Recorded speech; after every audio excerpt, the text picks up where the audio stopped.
Let's meet the players and coaches from the Section 6 Class A2 Championship team.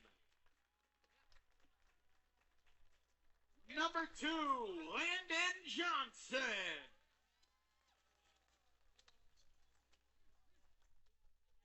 Number 4, Garrett Perry. Number 5, Kane DeGolier.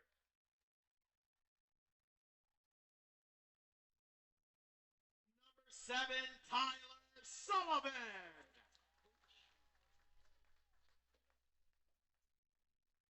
He's thrown a football in the stadium a time or two. Number 8, Joe Mest.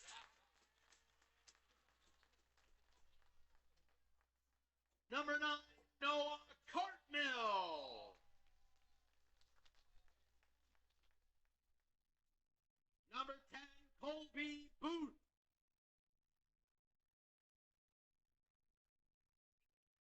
Number 11, Dominic Myers.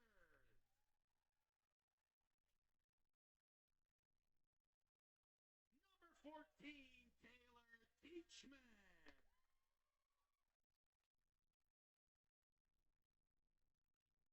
Number 15, Blake Cook.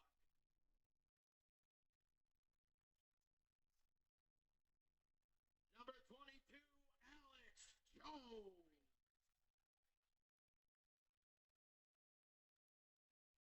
And number 1, he is now a member of your Olean Oilers, Austin Miles. And now the coaches for the Olean Huskies. Assistant coaches, Matt Perry and Justin Retchless.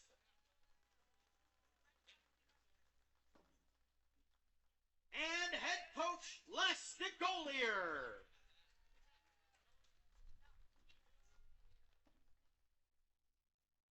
Fans, please put your hands together for the 2026 Section 6 Class A2 champion, Olean Huskies. Great job making our community proud, boys.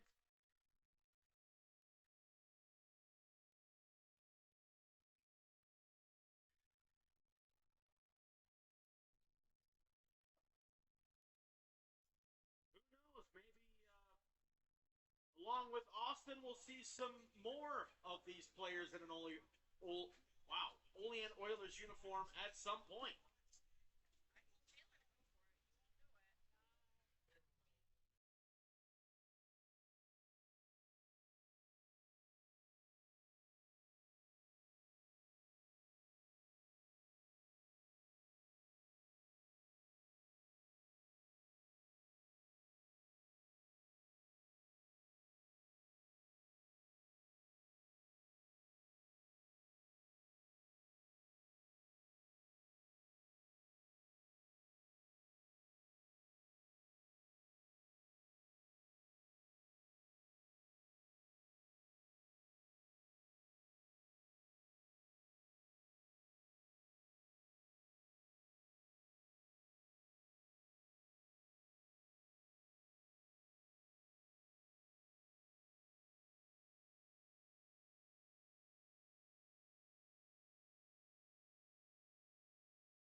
Richard Griffith.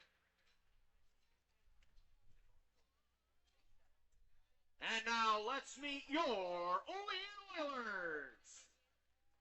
Brought to you by Callahan Vending. In need of vending service? Look no further. Callahan Vending is here for your needs and is located right here in Olean. The designated hitter from Mercyhurst, number 12, Dana Williams. The second baseman from John Carroll, number 20, Thomas Bates. The center fielder from Delaware, number 30, Grant Fournier. The first baseman from Millersville, number 8, Christo Hunsicker. The shortstop from Wofford, number 7, Connor O'Mara. The catcher from Gannon, number 31, Brady Smith. The right fielder from Randolph-Macon, number 22, Brian Fleming. The left fielder from William and Mary, number 34, Cooper Tarley. The extra hitter from Liberty, number 11, Jackson Custer. The third baseman from Mercyhurst, number 23, Derek Stout. Starting on the mound for your Oilers from Montclair State, number 27, Brendan Roche. The Oilers are managed by Mike Threehouse. Assistant coaches are John Dry, Eric Hemphill, BJ Salerno, and Jake Meeker. Ladies and gentlemen, to honor our nation and those that protect and serve it, we ask that you please rise if you are able and remove your hats for the performance of the national anthem.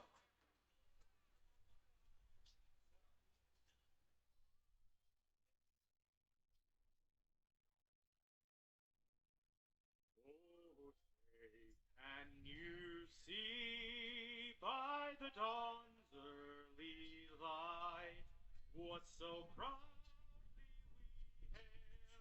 at the twilight's last gleaming, whose broad stripes and bright stars through the perilous fight for the ramparts we watched were so gallantly streaming, and the rocket's red glare, the bombs bursting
Last night on this field, the Olean Oilers picked up their first home win in the PGCBL era, a dominant win over the Geneva Red Wings. Tonight, the Oilers try and make it a weekend sweep as they host the Niagara Ironbacks. Good evening, everyone, and welcome to this broadcast of Olean Oilers Baseball on the Olean Oilers YouTube page. I'm Matt Volz.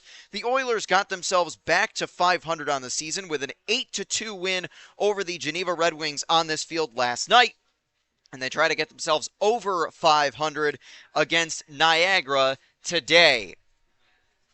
Full slate of PGCBL games going on, but the Oilers here tonight at Bradner Stadium sending out another former Oiler on the mound to start this game. It's the right-hander Brendan Roche. Roche, another player who was here last year but wore a different uniform number. He wore number 41 last year, wears number 27 this year. Brendan is a right-hander from Middletown, New Jersey, going into his senior year at Montclair State University. Roche will pitch for Niagara against the Niagara Ironbacks lineup that will get started with their shortstop, Peyton Panozzo. He'll lead off. Josh Bushin bats second. Michael Gregus third. Grayson Doctor will bat in the cleanup spot. The DH, Josh Bullock, is the number 5 hitter. Cooper Martin will bat sixth. Anderson Fenwick, the catcher, bats seventh. Jordan Gallo, eighth. The extra hitter as Mateo Sursta, he will bat ninth. And Devin Madore will bat 10th. Remember, don't forget that the PGCBL adds in an extra hitter and a 10-batter lineup. So the left-handed hitting shortstop steps into the batter's box. That is Peyton Panozzo. He wears number 1, going up against the right-hander Brendan Roche. Oilers wear their red uniforms at home for the first time this year. First pitch from Roche is low, and at 6:35, we are underway. Excellent night for a baseball game at Bradner Stadium. Temperature right around 76 degrees. 1-0 from Roche is low and inside to the left-handed hitting shortstop Peyton Panozzo. Panozzo, a native of Homer Glen, Illinois, plays his college baseball at Southwest Illinois College. 2-0 pitch to him from Brendan Roche is up high, ball 3, so Brendan with some control-related issues early in this at-bat.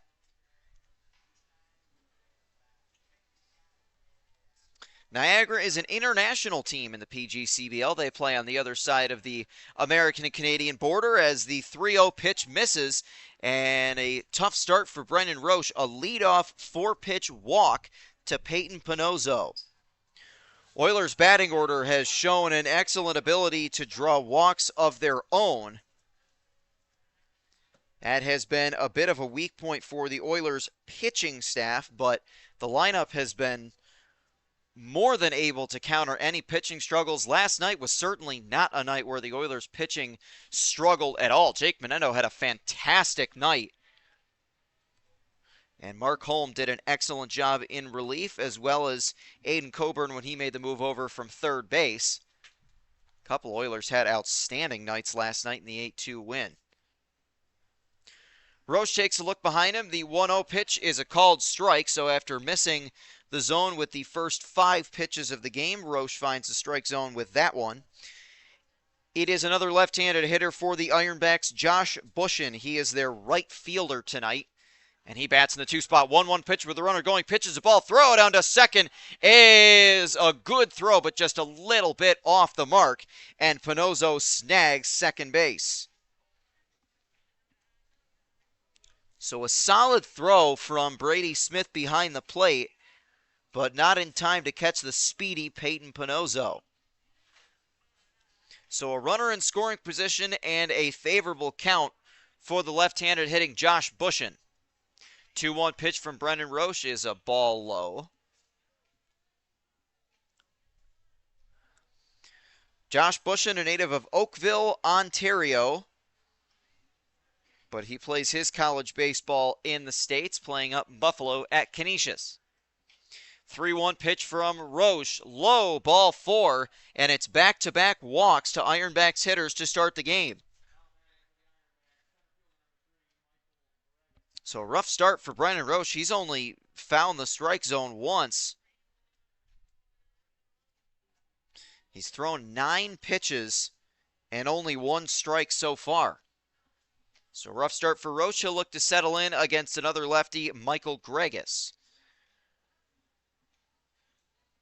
Gregus will play in center for Niagara in this game. First pitch to him from Roche is swung on and popped up in foul territory off the third base side. Derek Stout will watch that go out of play. So we'll take a look at the Oilers' Infield defense, Brady Smith behind the plate. It is Christo Hunsaker at first, Thomas Bates at second, and Derek Stout at third. Bates the only one who started last night's game as well. The 0-1 pitch just misses, ball one. That one a close pitch.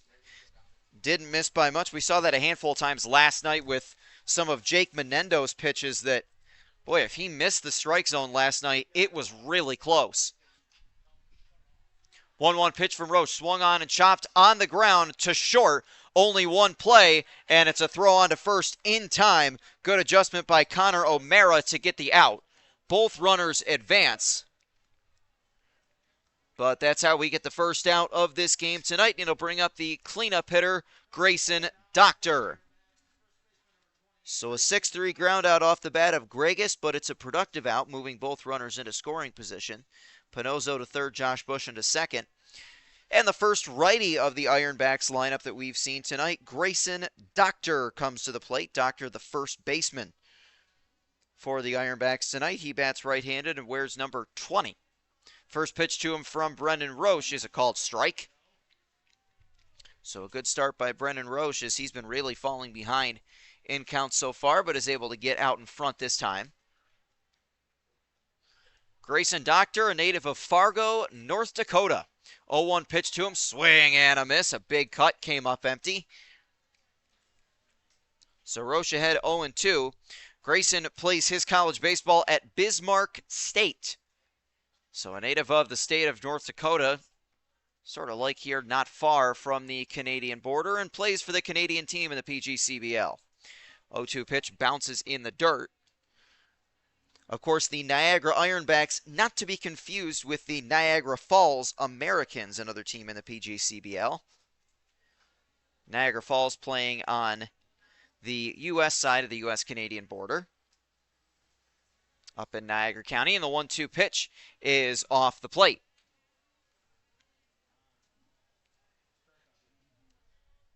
So from 0-2 to 2-2 for the right-hander Brendan Roche, two in scoring position. He's able to get a big-time ground out off the grad of Gregus. 2-2 pitch to Doctor. Swung on and hit on the ground, but a nice play by Brendan Roche, and they've got the runner on a rundown. Back to third, Pinozo's going to be tagged out. So Doctor will reach base, but a big out there as Peyton Pinozo gets caught in a rundown, and there's two gone.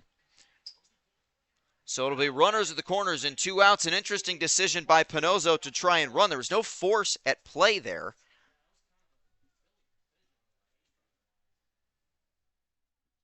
So Pinozo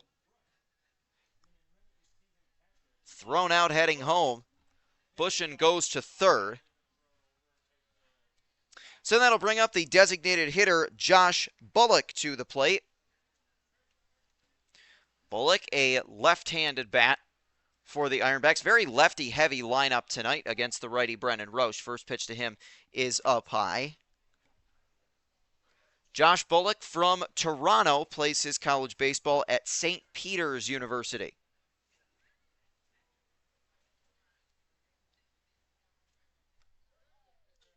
A 1-0 pitch from Roche finds the zone for a strike, and of course, whenever St. Peter's University comes into play, you always can't help but think about the NCAA tournament run that they made all the way to the Elite Eight as a 15 seed in the men's tournament a couple years ago. The 1-1 pitch bounces in the dirt.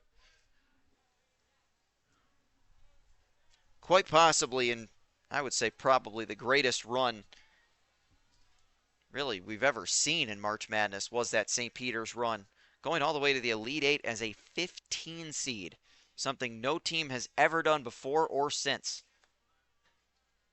2-1 from Roche inside, that backs Bullock off the plate. So Brendan falling behind. Well, it's a small sample size as this is only Niagara's third game of the season. They're 1-1. It's their first road game of the season, as both their games have been at home. 3-1 pitch is inside, ball 4. So already the third walk of this first inning, and the bases loaded with 2 outs. 2-out walks are always something that drives coaches and managers crazy, so undoubtedly Mike Threehouse not happy with that result, and it keeps the inning going to the third baseman, Cooper Martin. Well, I was going to say that Josh Bullock so far has been Niagara's best hitter on the season. First pitch to Cooper Martin is a strike. This guy's been really good too. Again, very small sample size as this is only the third game of the season for the Ironbacks. But in those 2 games, Cooper Martin comes in batting .600 on the year. 0-1 pitch to him is a called strike. So Brendan attacking in this at bat and doing a good job to get himself ahead. He's had some trouble, but he'd love to put up a 0 in this first. Martin stands in, the 0-2 pitch from Roche. Check swing, did he go? Yes, he did! What a great job by Brendan Roche. Escapes a bases-loaded jam and works around 3 walks in the inning. We'll go to the bottom of the first. Oilers going to come to bat for the first time tonight. Scoreless between the Oilers and the Niagara Ironbacks in a beautiful night for a ball game at Bradner Stadium.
Bottom of the first inning on a gorgeous night at Bradner Stadium. It was an eventful top of the first for Brendan Roche, having walked 3 batters, but got out of it with a strikeout with 2 outs.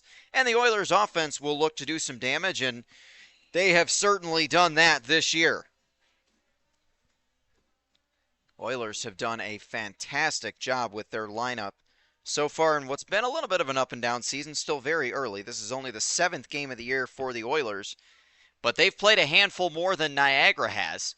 First pitch to the switch-hitting DH, Dana Williams, is a called strike. He will lead off for the Oilers against the left-hander Cameron Fitzpatrick. Southpaw, native of Cambridge, Ontario, plays his college baseball at Genesee Community College. Williams swings and fouls that back. So we've seen Dana Williams DH a couple times already this season.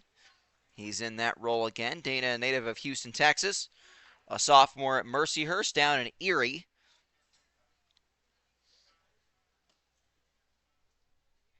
We'll see a few lefties in this Oiler batting order. The 0-2 pitch is low and away. Of course, Dana Williams, a switch hitter, batting from the left side of the batter's box. Trying to get the best of the lefty-righty matchup.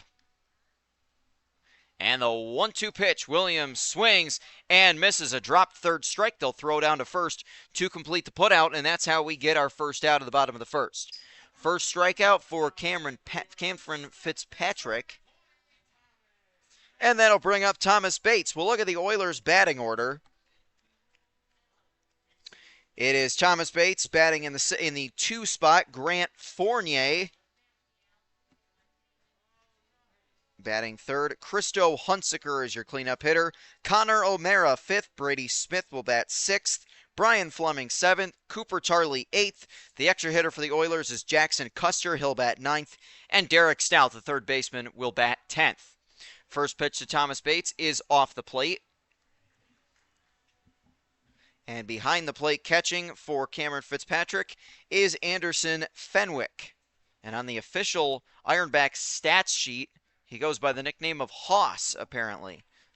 1-0 pitch is low, which is probably one of the greatest baseball nicknames you can have. Reminiscent of some players from about 100 years ago, some of whom probably played at Bradner Stadium. 2-0 pitch inside. That one backs Bates up off the plate. Of course, a lot of legendary players, and we talk about it seemingly every season, but a lot of legendary baseball players have played games at Bradner Stadium. Jackie Robinson, of course, being one of them.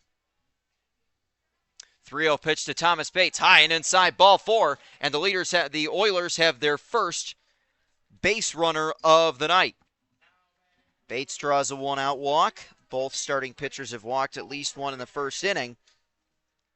And that'll bring up Grant Fournier, the Oilers center fielder. Fournier was in the Oiler lineup last night as well. He was the DH and batted third. Reached base 3 times in 4 plate appearances in that game last night. Grant also drove in 2 runs in the 8-2 win. Tries to drop down a bunt and can't connect with it. It's strike 1. Thomas Bates has good speed at first. We'll see if the Oilers think about sending him. Grant Fournier, a native of Cherry Hill, New York. Sophomore at Delaware. Bates has a decent-sized lead off of first. And the 0-1 pitch to Fournier finds his own strike 2, so that'll take the bunt possibility off. Fournier also runs very well, so anything hit on the ground, look out.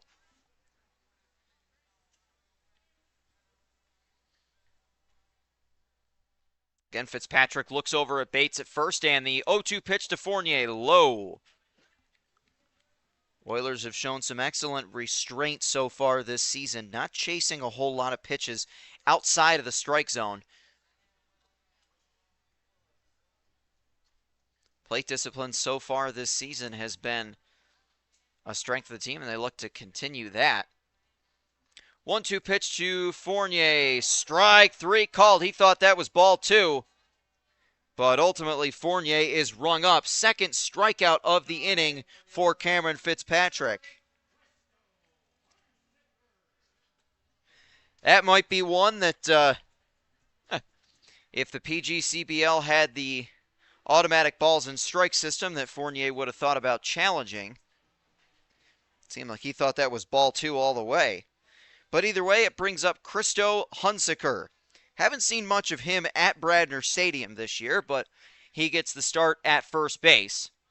First pitch to him just misses, ball 1. Well, earlier today, speaking of the ABS system, a perfect reason for having the ABS in place happened in St. Louis today in the game between the Cardinals and the Reds, with Bates taking his lead off of first. 1-0 pitch is a called strike. With the bases loaded and 2 outs in the 9th inning and the Cardinals leading the Reds 6-5, rookie Sal Stewart took a pitch that he thought was ball 4 to tie the game. The Cardinals catcher challenged. Ultimately, it ended up being strike 2 to keep the game going. Stewart grounded out to end the game. They'll check on Bates at first. In years past, without the ABS system, that would have been a walk to Stewart, and game would have been tied and would have had a totally different outcome. But ultimately, Stewart grounded out on the next pitch to end the game in favor of the Cards. 1 ball, 1 strike to Hunsaker, swung on and fouled back. Sal Stewart has been a fantastic rookie for Cincinnati this year. Going to be one of the favorites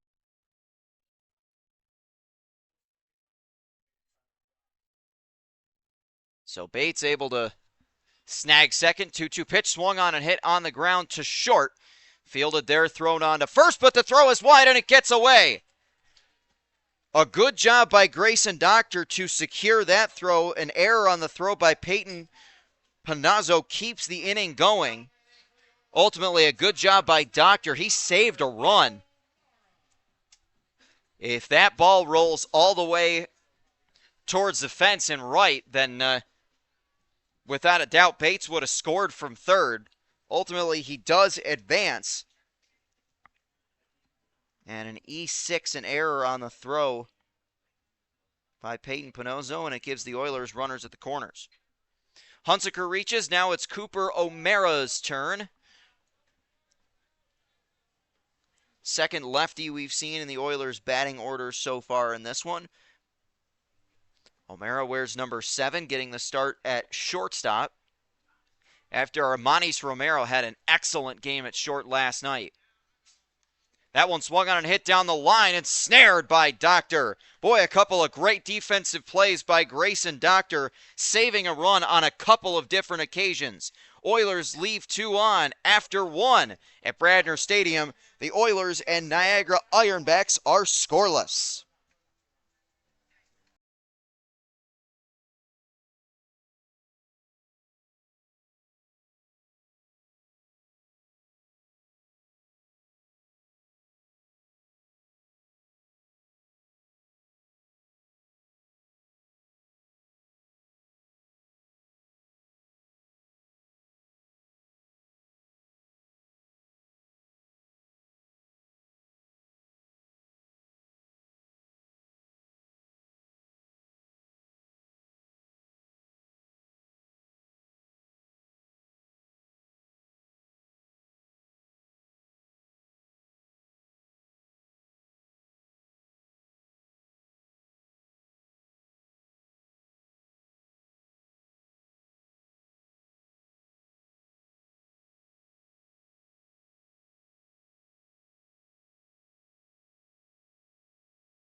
Top of the second inning at Bradner Stadium. The Ironbacks bring their 7, 8, and 9 batters to the plate. First pitch from Brennan Roche misses for ball 1.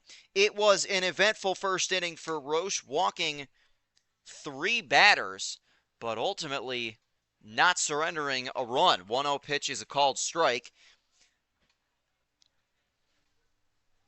Got some help from his defense.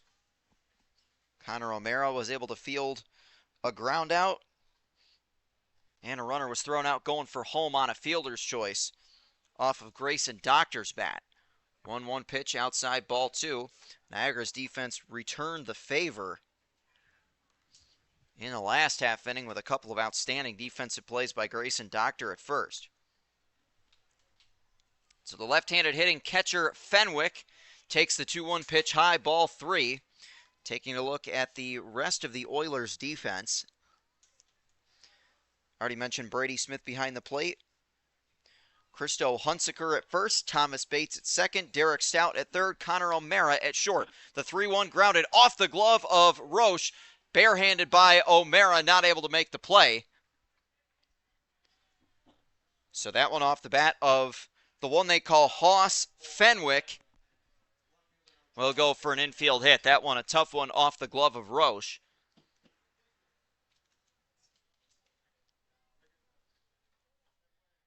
So a leadoff infield single off of Fenwick's bat, and that'll bring up the left fielder, Jordan Gallo. Yet another left-hander in the lineup for Niagara. First pitch to him is a called strike. Jordan Gallo, not to be confused with Major League outfielder Joey Gallo, also a left-hander. Joey Gallo always had, seemingly it was either going to be a home run or a strikeout every time Gallo stepped up. He struck out a lot, but he hit a lot of homers too. 0-1 pitch is low, ball one. Of course, for any early 90s movie fans or Joe Pesci aficionados, not to be confused with Jerry Gallo or Jerry Callo. 1-1 pitch is up high. Of course, that's a nod to My Cousin Vinny. If you don't get that reference, Google it and watch the movie. Used to always say look it up for things like that, but nowadays Google it has just become so interchangeable with that. 2-1 pitch is inside, ball three. There was a time where you used to look things up in an actual encyclopedia. Have a collection of them. I don't think I know anybody who has an actual collection of encyclopedias anymore, but I'm sure someone's out there. Oh, the 3-1 pitch is a called strike. Jordan Gallo thought for sure that was ball four. Ultimately, it's strike two. He had pretty much thrown the bat and was ready to trot down to first. Now he's got to head back. So that may be a little bit embarrassing, but Roche stands back in. A 3-2 pitch to Gallo, and that time he draws the walk and tosses the bat into the Ironbacks dugout. It's ball four. So the first two have reached in the top of the second. That's the same thing that happened in the first. That's already the fourth walk issued by Brendan Roche in an inning plus on the mound. And they'll have a conversation on the mound as Brady Smith comes in. 2 on and nobody out. Of course, again, we were in the same spot back in the first inning after Peyton Panozzo walked, and so did Josh Bushin. Oilers were able to work their way out of that thanks to a ground ball from Grayson Doctor that got Panozzo out at home. And then despite a walk to Josh Bullock, Cooper Martin was rung up on a check swing.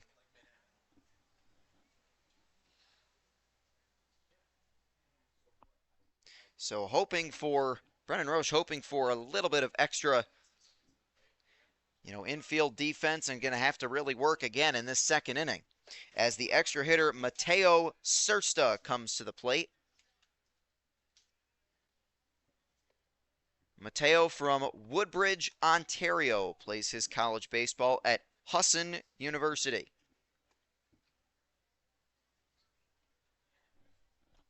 First pitch to him is a called strike on the outside corner. Another lefty, a very left-handed heavy lineup for the Ironbacks tonight against the righty Roche.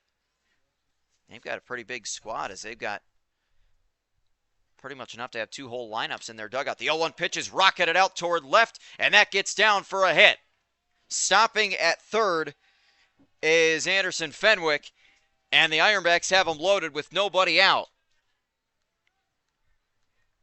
First hit of the season for Mateo Sursta. Second hit of the game for Niagara. Second of the inning as it was an infield single for Anderson Fenwick. A walk to Jordan Gallo and now a single for Mateo Sursta.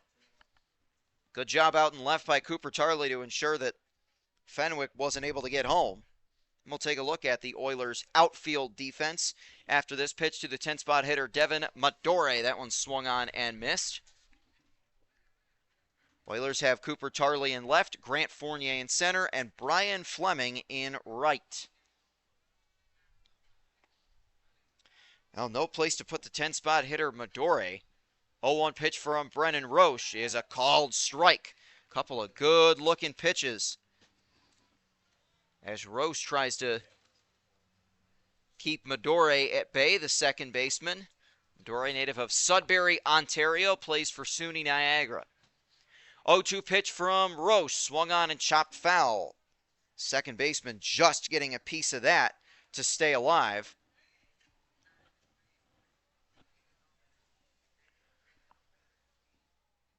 Roche is really going to have to work some magic to get out of this inning unscathed. Oilers infield plays in. Anything on the ground's going home for sure. 0-2 pitch to Medore, swing and a miss. He struck him out. A huge strikeout. Second strikeout of the game for Brennan Roche. And a big-time first out. And Peyton Panozzo comes to the plate. He was walked, a 4-pitch walk to lead off the game, stole second base and was ultimately thrown out trying to head for home on a ground ball where there was no force at third. First pitch to him here is taken off the plate. Well, you get a ground ball double play, and Roche could get himself out of another bases loaded jam. He did that in the first with a strikeout of Cooper Martin. 1-0 pitch to Panozzo. That's a called strike.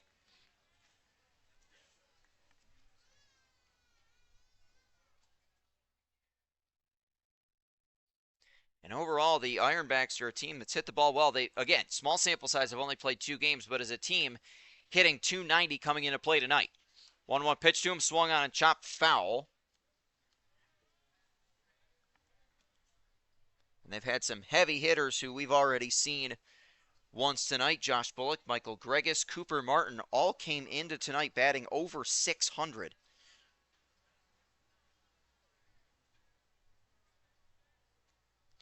And again, of course, we'll add that small sample sizes. That one is lifted in the air toward right center. Making the catch is Fournier for out number 2. The throw home is not going to be in time. It's going to go all the way to the backstop, but that's not going to really affect anything else. It's a sacrifice fly for Peyton Panozzo, and Niagara has the first run of the game. They lead it 1-0. So the Oilers will concede the run, but get the out. It's an RBI for Panozzo.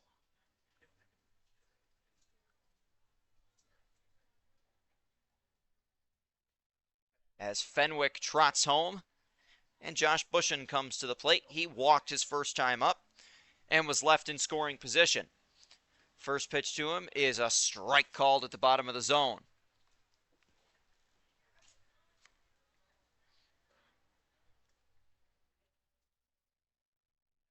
First RBI of the season for Peyton Panozzo. Roche takes a look at the runner behind him. The 0-1 pitch is a strike called at the bottom of the zone again, almost the same spot. And Roche is ahead 0-2.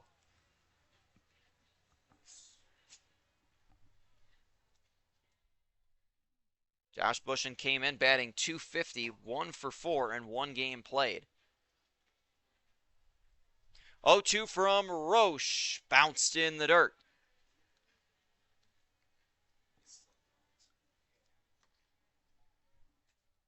So Bushin drew a 5-pitch walk last time up. Ultimately was left stranded at third base. 1-2 pitch, swing and a miss. He struck him out. Brendan Roche with a couple of strikeouts. He's able to get out of the inning, only surrendering 1 run. That's a little bit of a win after the bases were loaded with nobody out.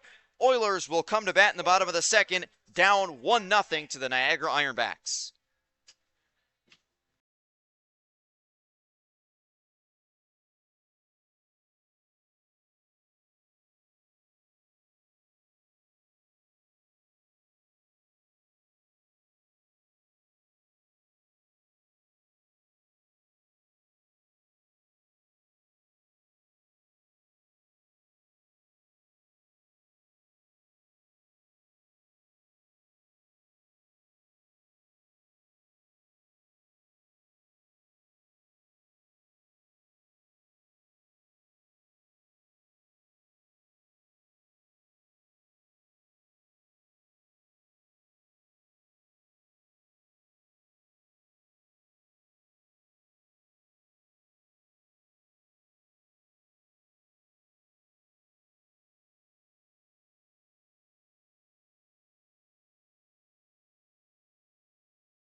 Brady Smith will lead things off in the bottom half of inning number 2. Oilers trailing 1-0, but again, they'll take that after the bases were loaded with nobody out. It'll be Brady Smith, Brian Fleming, and Cooper Tarley to lead things off for the Oilers as Smith takes the first pitch for a called strike.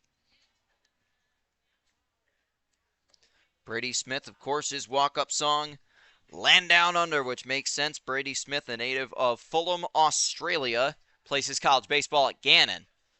0-1 pitch is skipped in the dirt.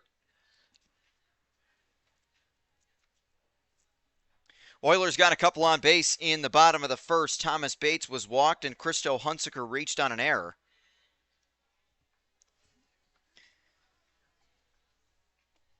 So Smith stands in, 1-1 pitch. Checked his swing and it goes foul off the bat.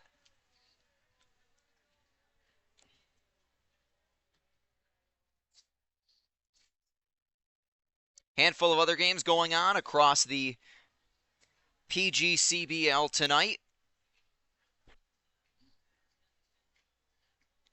1 ball and 2 strikes to Brady Smith. The pitch from Fitzpatrick swung on and hit it to left field. That's going to get down for a base hit. Cut off and left. The ball gets behind Jordan Gallo and left, and Brady Smith is going to slide into second base. So a single for Brady Smith, able to get to second on the bobble by Jordan Gallo out in left field, and the Oilers have a leadoff base runner in scoring position and their first hit of the game.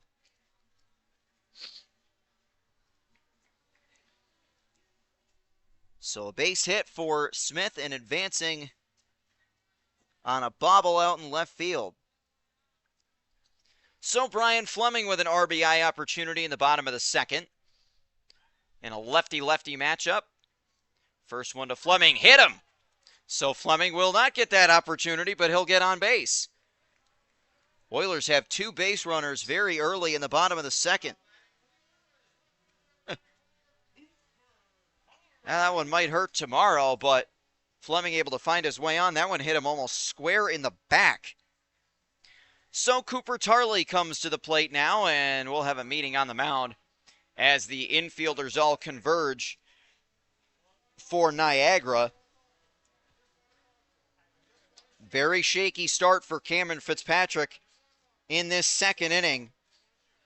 Brady Smith with a base hit, and then an error out in left field by Jordan Gallo allowed Smith to get to second, and the first pitch to Brian Fleming hits him. So the 8-spot hitter Cooper Tarley will come to the plate.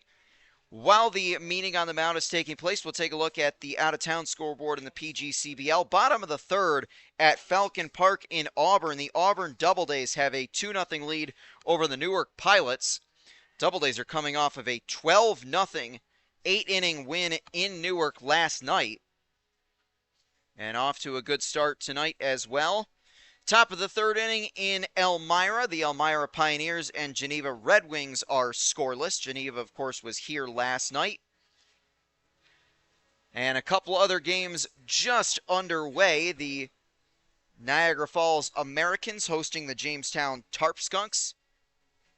The Amsterdam Mohawks hosting the Saugerties Stallions. Both those games in the first inning and scoreless. Batavia Muck Dogs also playing host to the Buffalo Diesel tonight. And bottom of the second inning in Utica, the Boonville Lumberjacks lead the Utica Blue Sox 2-0. First pitch here to Cooper Tarley is a called strike.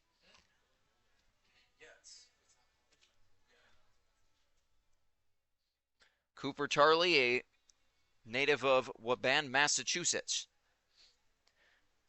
Going into his sophomore year at William & Mary. 0-1 pitch swung on and hit down the right field line and foul. So Tarley behind 0-2. Cooper getting the start in left field for the Oilers this evening. We saw him in the outfield in the Oilers home opener back on May 30th against Jamestown. 0-2 pitch to Tarley, swung on and lifted high in the air, out to deep left, going back at the wall, looking up as Gallo, and it's gone!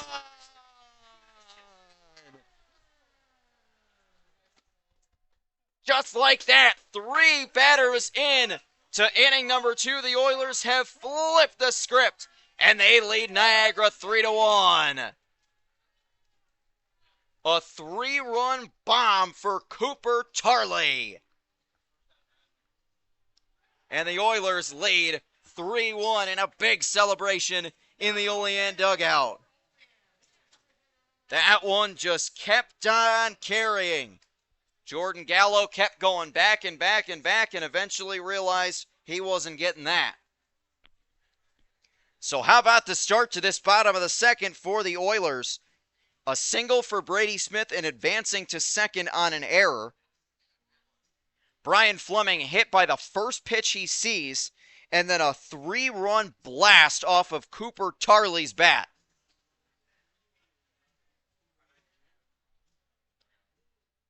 So the Oilers trailed 1-0. It looked a little bit treacherous when Niagara had the bases loaded and nobody out in the top of the second. Now a 3-run shot for Tarley puts the Oilers ahead by 2. There's a conversation going on between the umpires about what we're not entirely sure. There's a brief meeting with Oilers coach Mike Threehouse. Not entirely sure what the nature of that was, but we are back underway now. And the Oilers will bring their extra hitter, Jackson Custer, to the plate for the first time. Custer, a left-handed bat, wears number 11, native of Lebanon, Pennsylvania. He swings at the first pitch and fouls it away.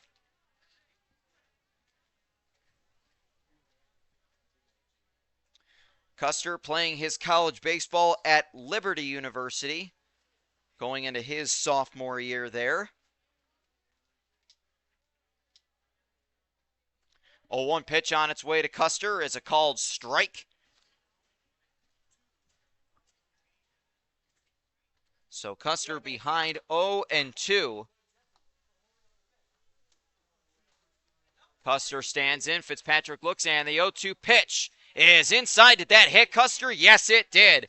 So a big mistake by Fitzpatrick, hitting a batter on an 0-2 pitch, something you never want to do. And the Oilers have their first 4 runners on base in this bottom of the second.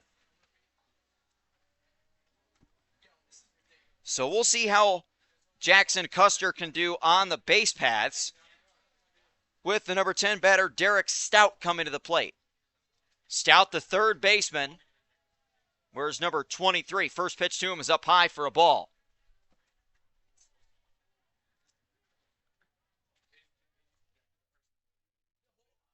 Derek Stout, a native of Jackson, Ohio, a sophomore at Mercyhurst. 1-0 pitch to him. Thought about swinging the bat. Ultimately pulls it back. It's a called first strike. Fitzpatrick trying to navigate his way through what has been a rocky inning. On the flip side, what's been a great inning for Olean. Custer has a short lead off of first. Fitzpatrick taking a look over, and the 1-1 pitch is off the plate. Ball 2. 2 hits in the inning for Olean. Of course, the leadoff single from Smith and the 3-run blast off of Cooper Tarley's bat. Fitzpatrick stands in. The 2-1 pitch. Big swing, and Stout comes up empty. Derek Stout getting the start at third base tonight. 2-2. With Custer having, again, a pretty short lead off of first. Fitzpatrick takes a look over at him. And the 2-2 pitch. Strike 3 called. He froze him. Stout not able to hold up on that, and that's the first out of the home half of the second. So the backwards K is the third strikeout of the night so far for Cameron Fitzpatrick, and it'll bring Dana Williams back up. Dana was a strikeout victim in the first. Struck out on a check swing. The infield umpire determined he went around. So Dana Williams trying to get things rolling here in the second more than they already happened. First pitch to him is a called strike.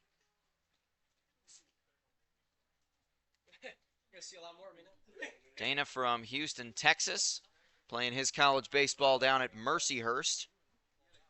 Yeah, not too far. Williams, the switch hitter, 0-1 pitch, swung on and missed. Big swing on a pitch that ended up coming in a little bit low.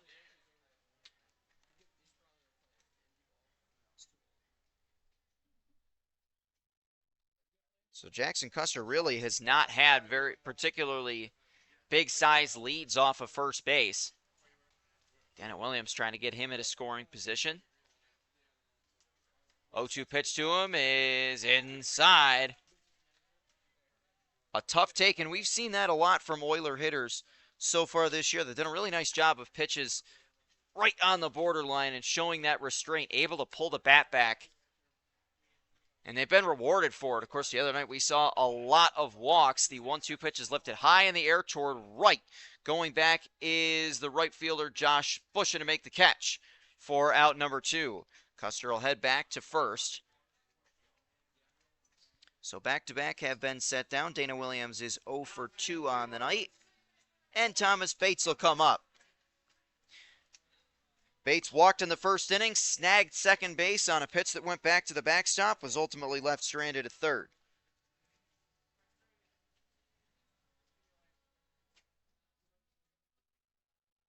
So Custer again, pretty short leads off of first. Thomas Bates, a veteran Oiler and a native of Olean, of course.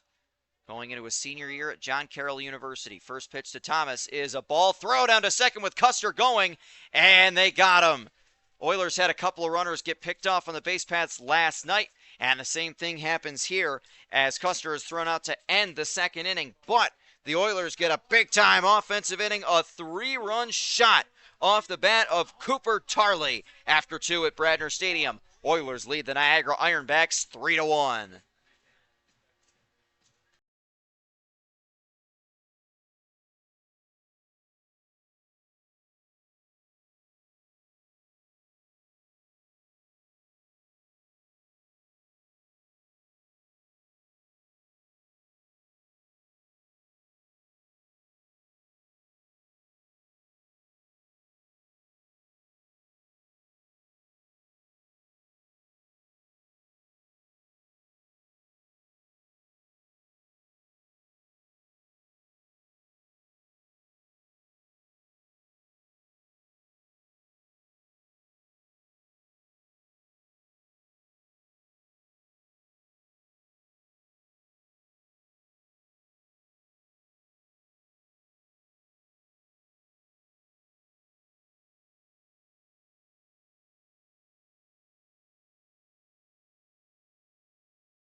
Top of the third at Bradner Stadium, Oilers have a 3-1 lead.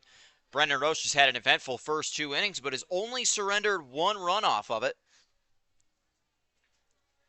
And he'll look to put up his second 0 of the game as the 3, 4, and 5 hitters come to the plate.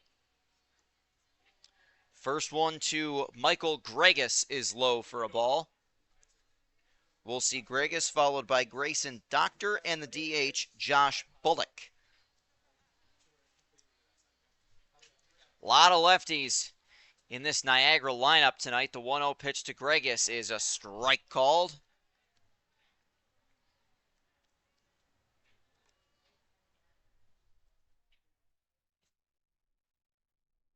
Gregus came into this game batting .600 on the nose.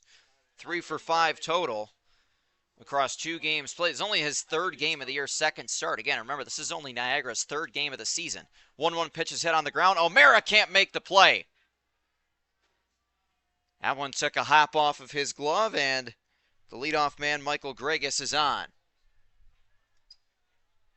So a tough break for O'Mara as that one hops off of his glove. The first Oiler error of the game as Gregus reaches on the E6.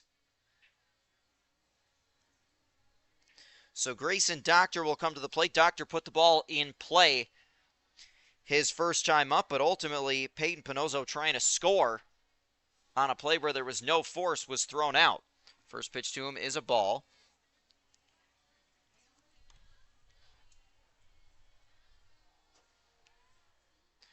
We'll see if the Ironbacks think about sending Michael Gregus. Brady Smith's got a great arm behind the plate. Gregus wandering far off of first row, takes another look back at him.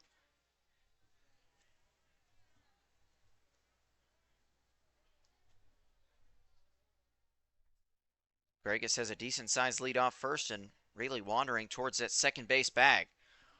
1-0 pitch, just misses to Doctor. That's ball 2. That one did not miss by much. Again, that's another one where if the PGCBL had the automatic balls and strike system, that's one that Brady Smith might consider challenging. 2-0 pitch from Roche is low and inside, ball 3. Bringing on the ABS in Major League Baseball has really shown just how well a lot of these pitchers and catchers know their strike zones. And some of the best challengers, ones who have been the most effective, have been the young guns. 3-0 pitch is a strike. Throw down to second is not in time. O'Mara backs it up well so that the ball doesn't go into center field, but it's a stolen base for Michael Gregus.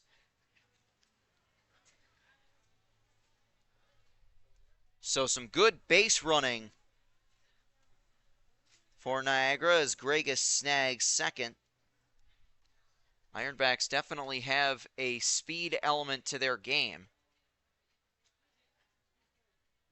Gregus' first stolen base of the season. 3-1 pitch from Roche. Strike 2. Brendan's done a nice job to come back from being down 3-0. With a runner at second behind him. Roche gets set. The 3-2 pitch to Grayson Doctor. Swing and a miss. He struck him out. Doctor not able to hold up on that one. And the 4th strikeout for Brendan Roche already.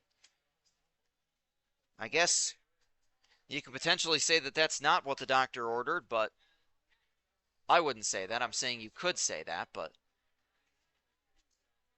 again, the second My Cousin Vinny reference of the ball game tonight. Again, if you don't know My Cousin Vinny, Google it. I recommend it. Good movie. First pitch on its way to Josh Bullock is a strike called. All 4'2" of Joe Pesci is excellent in that movie. At least I got one laugh on that one from up in the press box. The 0-1 pitch is a called strike.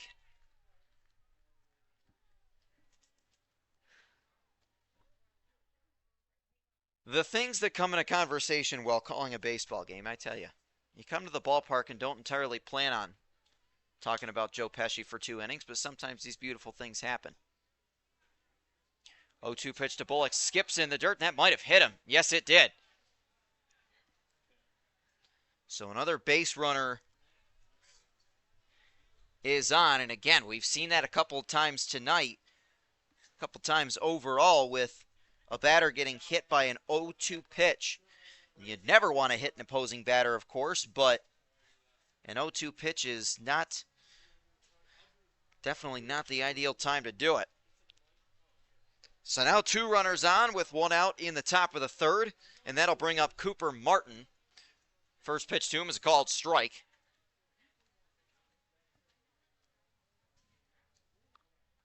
Martin 0 for 1, a strikeout victim back in the first inning. Roche takes a look at the runners behind him, and the 0-1 pitch is up high. Brady Smith's done a good job behind the plate. That one up high. 1 ball and 1 strike. Roche takes a look behind him. 1-1 pitch. Swing and a miss to Cooper Martin.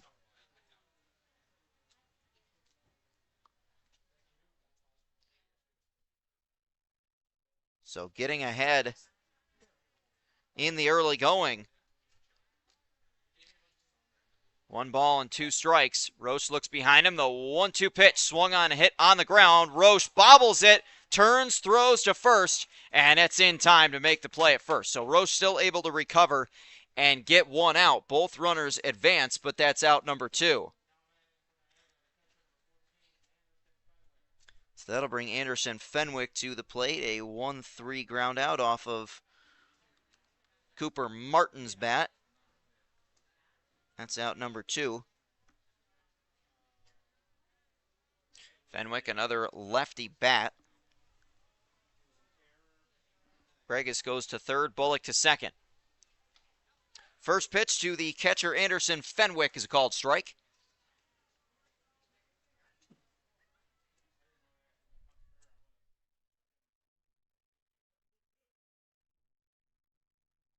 Roche stands in on an 0-1. And the windup in the pitch on its way just a little bit high.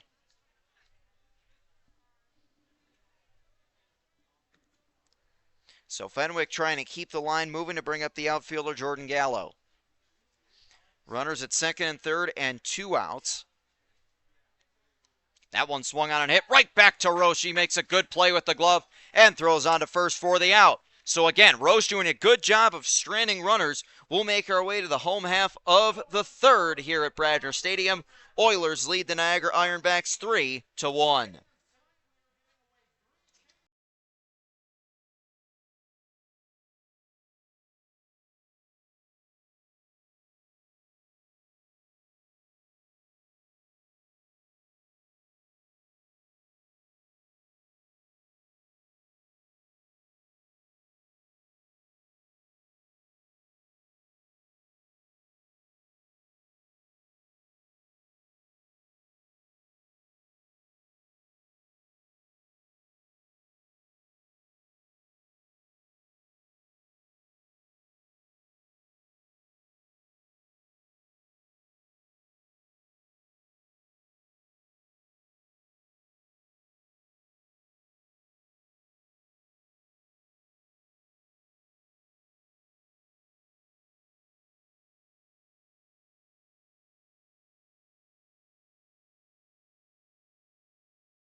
Bottom of the third inning on an excellent night for a baseball game here at Bradner Stadium. I'm Matt Volz. The Oilers lead the Niagara Ironbacks 3-1. Thomas Bates will lead things off in the home half of the third.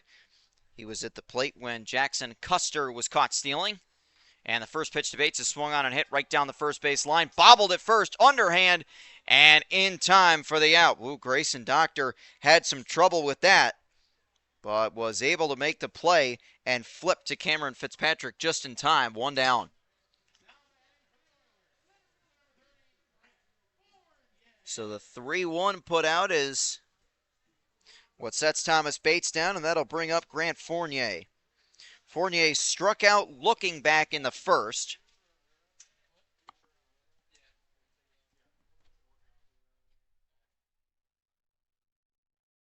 So nobody on and 1 out. And the first pitch to Grant Fournier just misses.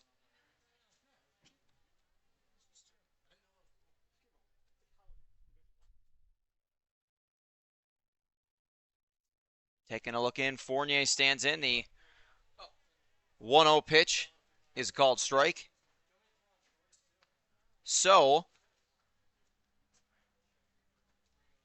after the leadoff man sent down, Oilers have the heart of their lineup against Cameron Fitzpatrick. And the 1-1 pitch to him misses for ball 2.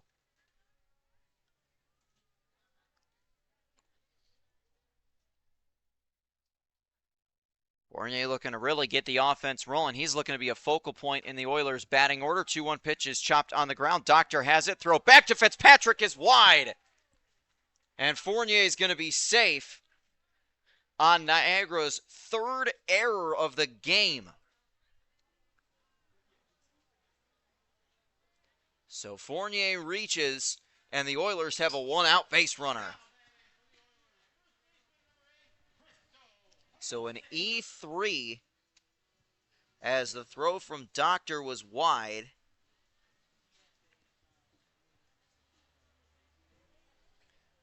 And an error in each inning so far for Niagara's defense. An E6 allowed Christo Hunziker to reach base in the first. An error out in left field allowed Brady Smith to get in a scoring position in the second, as this one is popped up and caught by Doctor for out number 2. So he atones for that. Oilers attacking very early in counts. So a pop out off of Hunziker's bat. And that'll bring up Connor O'Mara. Connor O'Mara grounded out back in the first inning to end that first inning. Runner at first and 2 outs. Oilers enjoying a 3-1 lead.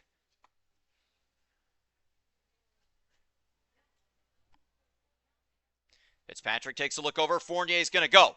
A great bunt drop down, but the throw to first a little bit wide, but in time O'Mara thinks he's safe. And he's going to be out. So O'Mara trying to reach on the bunt, and he's ultimately thrown out. Boy, Grayson Doctor had to really reach to grab that, and O'Mara thought the throw pulled him off the bag. The umpires ultimately disagree, and the Oilers are out of luck in the third inning. After 3 innings of play from Bradner Stadium in Olean, the Oilers lead the Niagara Ironbacks 3-1.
Fourth inning at Bradner Stadium, Oilers leading 3-1 over the Niagara Ironbacks. I'm Matt Volz, leadoff man in this inning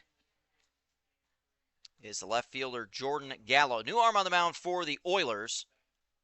That is the right-hander Xander Jendix. He falls behind 2-0 on Jordan Gallo. Gallo walked his first time up. So Brendan Roche's night is done, and he'll give way to Xander Jendix, a redshirt junior at John Carroll University. 2-0 pitch is just off the plate. Another close miss. Jendix, a native of Elyria, Ohio. And the 3-0 pitch, swing and a miss, a big swing. Gallo comes up empty.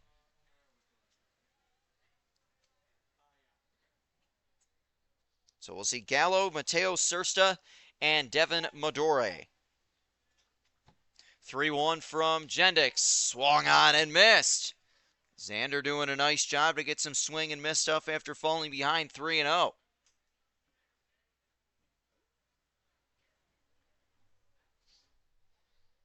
Into the windup, Jendix offers the 3-2. Swung on and hit on the ground. Amara's got it at short. Long throw on to first in time. Nice play by the Oilers shortstop for the first out of the fourth. Connor Amara squared that up and made the play. And Xander Jendix, after falling behind 3-0, sets down the first batter he faces in this game.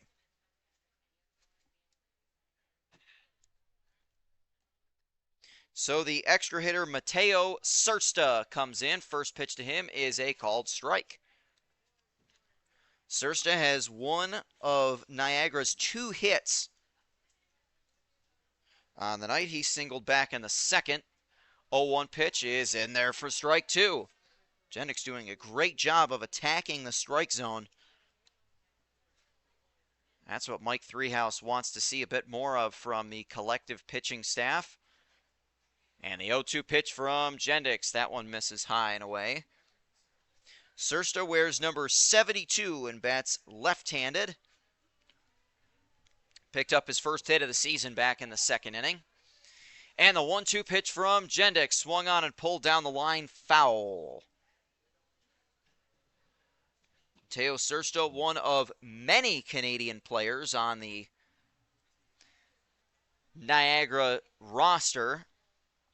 Of course, being from the Canadian side of the border, they've got many from there. The 1-2 pitch is swung on and hit on the ground. Amara's got that too and throws on to first in time for the second out. So back-to-back 6-3 putouts, and the first 2 are down in the fourth. So Devin Medore will come to the plate. Medore 0 for 1. He was a strikeout victim against Brendan Roche back in the third. Of course, another big night for sports. A lot of College World Series games going on. First pitch from Jendix is swung on and hit, driven out to center field, but playable and caught by Grant Fournier. So how about Xander Jendix comes into the game in relief and throws a 1-2-3 inning. We're going to the bottom of the fourth here at Bradner Stadium. Oilers leading the Niagara Ironbacks 3-1.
In the bottom of the fourth inning, the Oiler catcher Brady Smith will lead things off. Brady Smith got on base when he led off the home half of the second, singled and then advanced to second on an error, a bobble by left fielder Jordan Gallo.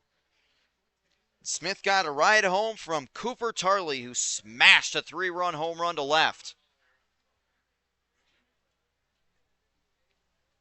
So the first one here to Brady is off the plate. Another inning of work for the left-hander Cameron Fitzpatrick. We'll see Brady Smith followed by Brian Fleming and Cooper Tarley. Same three that were up before the Tarley home run. Smith out to left field. That's down for a base hit. A sliding stop by Jordan Gallo on left to ensure that history doesn't repeat itself. Brady Smith is 2 for 2 tonight. So he's got 2 of the Oilers' 3 hits. And another leadoff base runner. Oilers have done that very well this year. Get the leadoff man on. So some warming up in the bullpen for Niagara as Brian Fleming comes to the plate. Fleming was hit by the first pitch he saw back in the second inning. And then Cooper Tarley drove him in with a home run. First pitch to Brian Fleming is a strike. Fleming, of course, back for a second year with the Oilers. Different jersey number, though.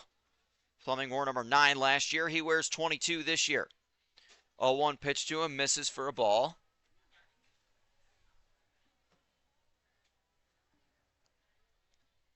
Fleming getting the start in right field for the Oilers tonight. That was his usual spot last year as well. 1-1 pitch to him, swung on and hit up the middle. That's going to get through for a base hit. Oilers have back-to-back singles to start the home half of the fourth. 4 hits on the game. Brian Fleming's on for the second time. Back-to-back singles. So Cooper Tarley comes to the plate, and he would love to have the same outcome of this at bat as he did his first time up. Tarley smashed a 3-run homer, the first Oilers home run at Bradner Stadium in the PGCBL era. And Cooper Tarley would love to do just that once more. First one to him off of Fitzpatrick is taken for a ball up high. The Oilers have really made Cameron Fitzpatrick work, and he's not the only pitcher that they have made work this season. They've done a great job. Fitzpatrick taking a look behind him at Brady Smith. 1-0 pitch to Tarley. That one misses for ball 2. Tarley, a right-handed bat, wears number 34.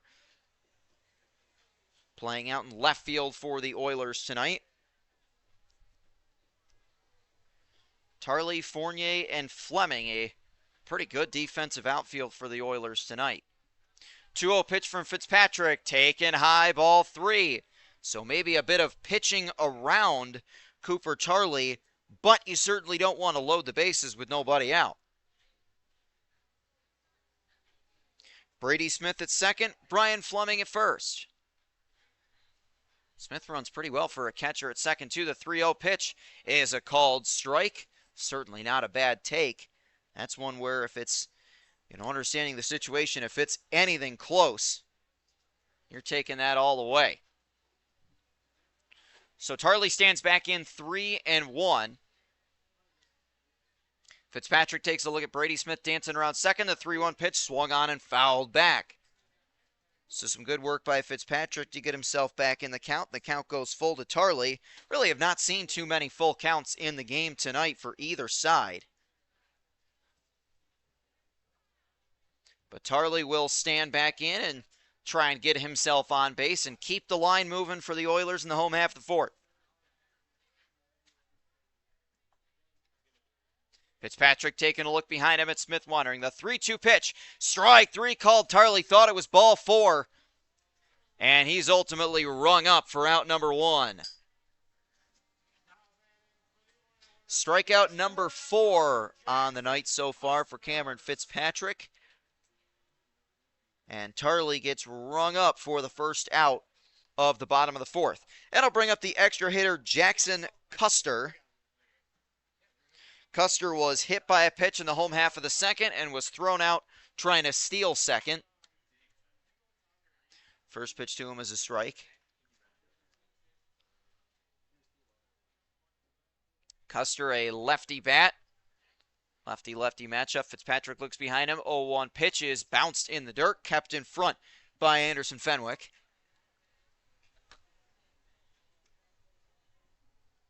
Of course, as I had mentioned before the top of the fourth came to an end, a big-time night for sports in addition to the College World Series. Game 3 of the Stanley Cup Finals tonight. 1-1 pitch swung on and fouled away as the series shifts to Sin City between the Hurricanes and the Golden Knights. Both teams split the first 2 games. Vegas getting a road win in Game 1. And the Canes winning in overtime in game number 2.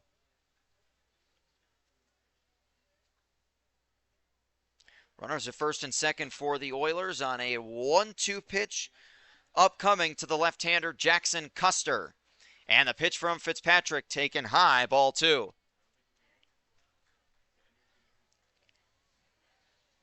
Again, selective nature for the Oilers, not swinging at pitches too far outside the zone. And a 2-2 pitch to Custer. Bounces in the dirt. Ball 3. Fenwick able to keep that in front. But after a while of not having very many full counts at all, in fact, there had been none in the bottom half of innings before Cooper Charlie's last at bat. Now we got back-to-back. 3-2 pitch to Custer. Strike 3 called. Same thing. Frozen by Fitzpatrick. Thought it was ball 4. It's strike 3.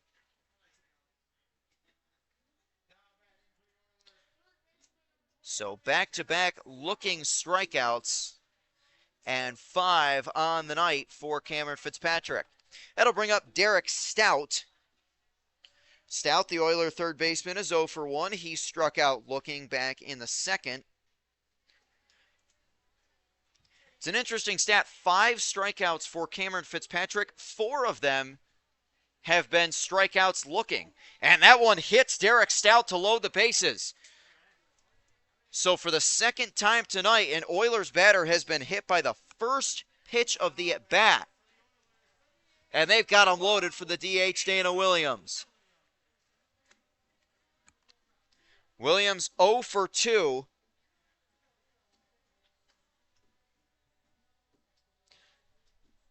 Dana struck out swinging in the first, flew out in the second.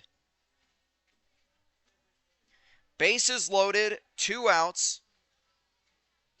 And the switch hitting Dana Williams trying to drive in some more runs and expand this lead. First pitch to him is a called strike. Oilers have 4 hits in the game compared to 2 for Niagara. Ironbacks have also committed 3 errors in this one. 1 in each of the first 3 innings. 0-1 pitch to Williams, swung on and fouled back. That will head into State Street.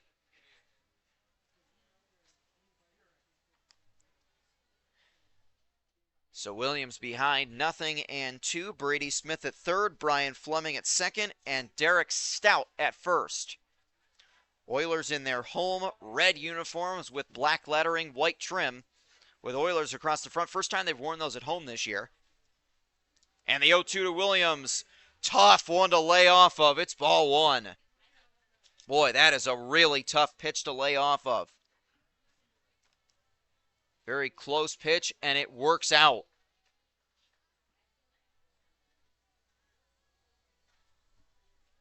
One ball and 2 strikes to Dana Williams. And the pitch from Fitzpatrick swung on and hit down the left field line. That is a fair ball. Yes, the Oilers didn't realize if it was fair or foul, and now they say foul. I mean, that was you talk about a delayed reaction from the umpires. At first, it looked like it might have been foul, but the Oilers' base runners were heading home as if it was fair, which is the smart thing to do in that situation, of course, in case it is fair. But Not sure how the the delayed reaction was that late.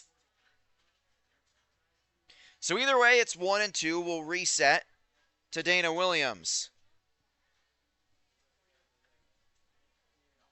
No place to put the Oiler DH. And the 1-2 from Fitzpatrick. Strike three called. Boy, 3 base runners reach and 3 strikeouts in the inning. All 3 looking. Oilers leave the bases loaded in the 4th. And Olean leads Niagara 3-1 heading to the 5th at Bradner Stadium.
Top of the 5th inning and top of the order for Niagara as the Oilers lead the Ironbacks 3-1.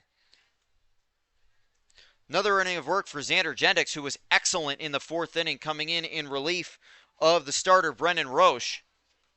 Tossed a 1-2-3 inning, and the first pitch to Peyton Panozzo was a called strike.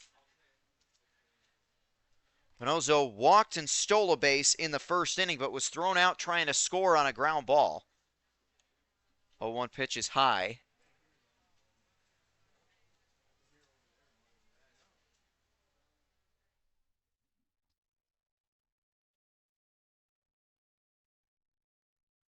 That one swung on and past a diving Thomas Bates, a base hit.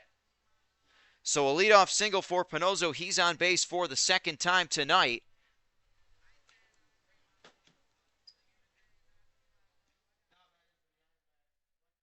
Third hit of the game for Niagara.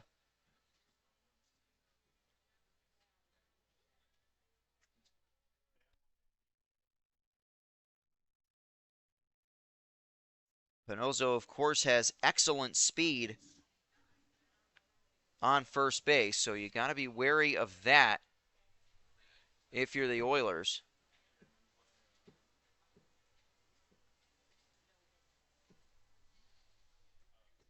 So Josh Bushin, the right fielder, coming to the plate with one on. First pitch to him from Jendix is low for a ball.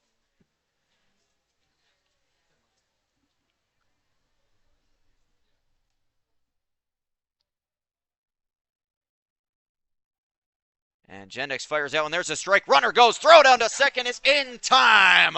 A great throw from Brady Smith. Guns down Peyton Panozzo for out number 1. Panozzo stole 1 base off Brady Smith earlier. He said, not this time.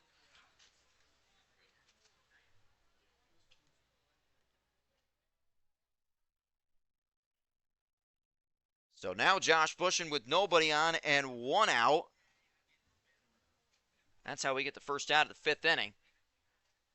1-1 pitch misses. Pitch was a strike. So 2-1 the count, 2-1 from Jendix. Swing and a miss. And I guess that was strike three. It looked like it was a 2-1 pitch, but evidently it was 1-2. Oilers faithful will take it. Jendix has another strikeout. His first strikeout of the night tonight. And Bushin strikes out for the second time in the game.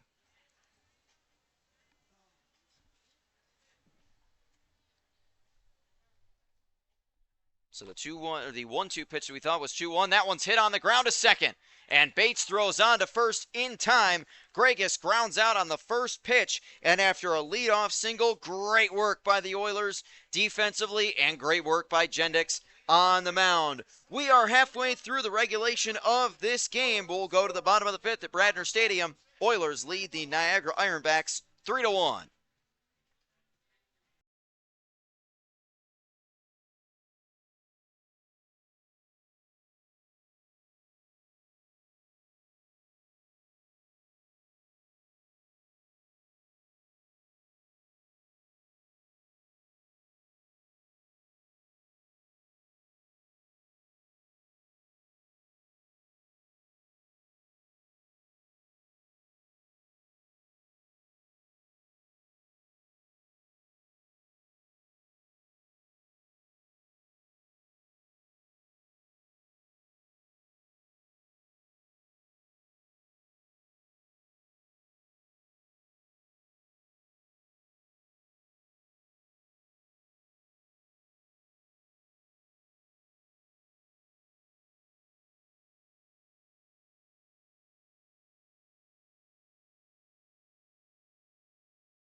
Home half of the fifth inning, and Thomas Bates will lead things off.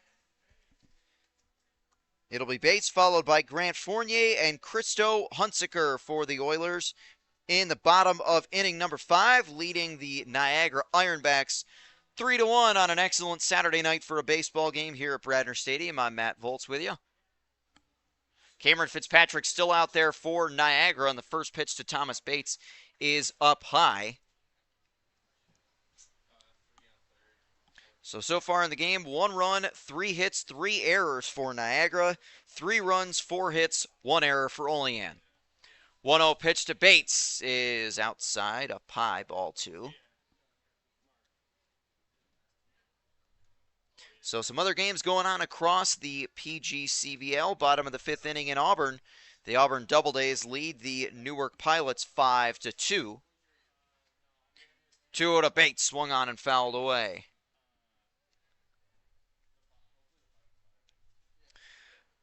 Elmira Pioneers having a great night at home as well. They lead the Geneva Red Wings 6-0 in the top of the 4th. Bottom of the 4th inning in Mohawk Valley. The Diamond Dogs lead the Glens Falls Dragons 2-1. And the 2-1 pitch to Thomas Bates here is a called strike.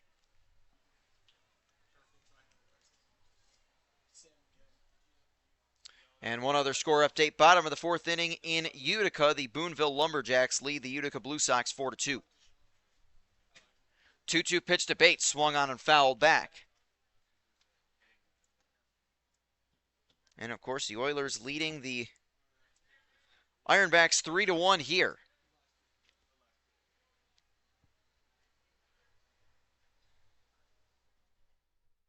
Thomas Bates trying to reach base for the second time tonight. 2-2 pitch, swing and a miss. He struck him out. So another strikeout for Cameron Fitzpatrick. He had 3 last inning. All three looking. This one's swinging.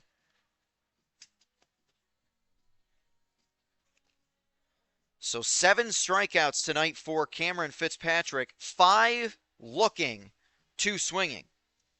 That'll bring Grant Fournier to the plate. Fournier struck out looking back in the first, reached on an error in the third. He takes the first pitch for a low strike. Again, 3 errors committed by the Niagara defense, 1 in each of the first 3 innings. An error against shortstop Peyton Pinozzo allowed Christo Hunsaker to reach in the first. He's up next. The 0-1 pitch to Fournier misses the zone.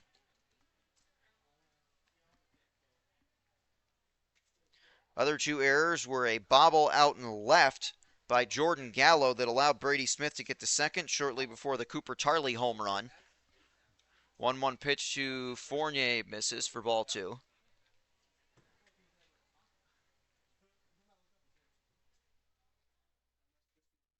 And the other error, a throw gone wild from the third baseman, or the throw gone wild from the first baseman, Grayson Doctor, on a throwback to the pitcher fielding at first as Fournier swings and sends that one to left field for a base hit. A 1-out single for Grant Fournier. He's on base for the second time tonight.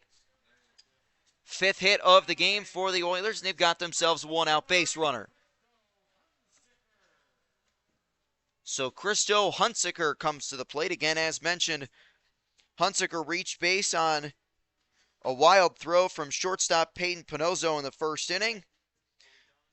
Popped out to the first baseman Grayson Doctor in the third, and now a meeting on the mound, and that's going to be it for Cameron Fitzpatrick. So Niagara making a pitching change, bringing in a right-hander from their bullpen. And we'll take a look and see who that is entering the game to pitch to the first baseman, Christo Hunsaker.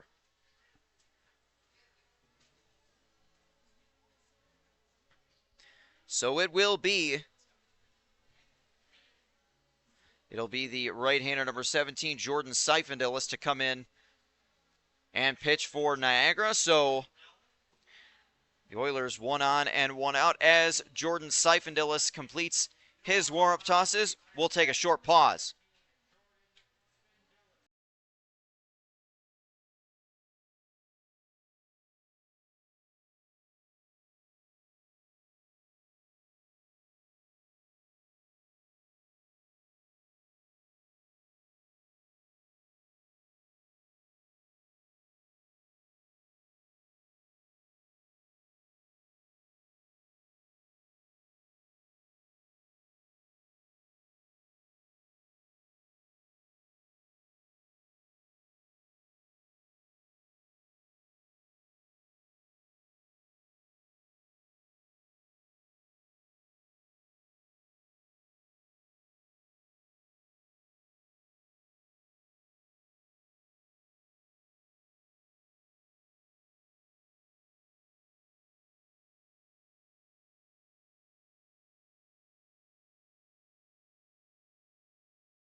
So in the bottom of the 5th, with 1 out, it's Christo Hunsaker with Grant Fournier, the runner at first. He's got some excellent speed with the right-hander Jordan Seifendilis on the mound. First pitch to him is swung on a little half swing that rolls down the first base line, foul.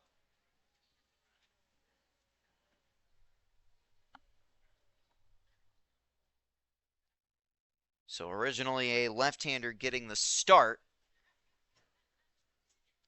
as Cameron Fitzpatrick goes 4 1/3 complete, strikes out 7.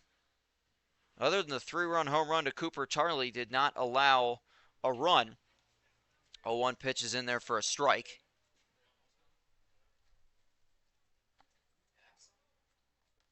Connor O'Mara, the Oilers shortstop, waiting on deck, as we'll see if the Oilers think about sending Fournier. He's certainly got the speed to do it. Svendelis has the right sign. And the 0-2 pitch to Hunsaker up high. And I think that went off the bat. It did. So tough break for Christo Hunsaker, as not only is it not a ball or a hit by pitch, it's a foul ball instead. So he'll have to square back in at 0-2. The pitcher on the mound, Jordan Svendelis, a native of Toronto, pitches his college baseball at St. Xavier University. Another 0-2 pitch to Hunsaker, that one outside. Oilers have out-hit Niagara 5-3 at this point in the game. And they lead it 3-1 thanks to a 3-run home run off of Cooper Tarley's bat in the second inning. No scoring for either side since then. And the 1-2 from Svendelis bounces in the dirt. Kept in front well by Anderson Fenwick.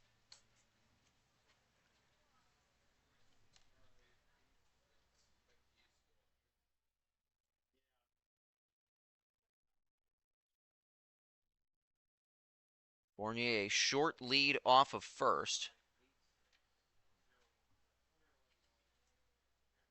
Svendelis into the windup. The 2-2 pitch swung on and chopped foul.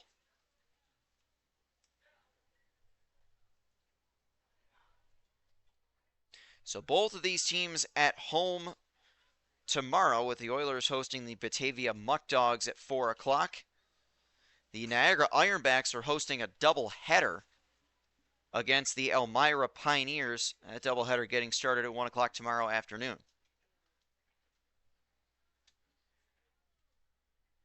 Fournier again, a pretty short lead off of first. 2-2 pitch swung on and hit high in the air toward deep right center field. Going back is the center fielder Gregus, and he reaches up and makes the catch for out number 2.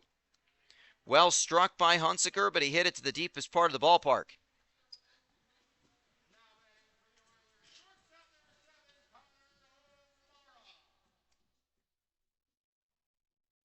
So Connor O'Mara will come to the plate. He is 0 for 2.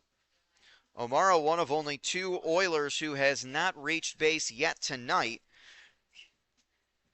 0 for 2 with a pair of groundouts. He comes up with Grant Fournier at first. And 2 down. Again, Fournier's leads off of first, not particularly sizable.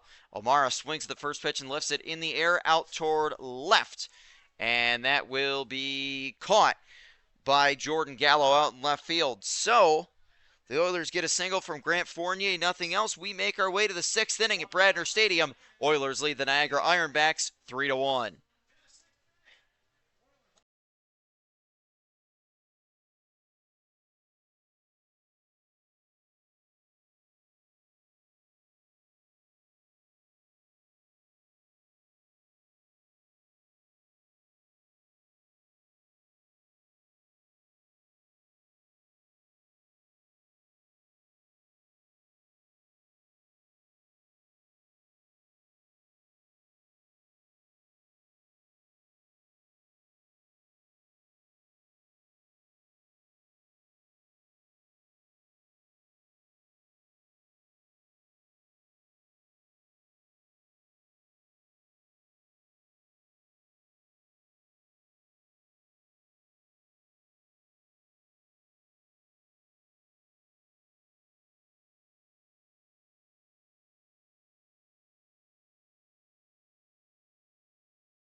Grayson Doctor will lead off for Niagara in the top of the 6th, and he takes a first pitch for a strike. Oilers up 3-1. Grayson Doctor reached on a fielder's choice in the first, struck out in the third. 0-1 pitch is fouled away.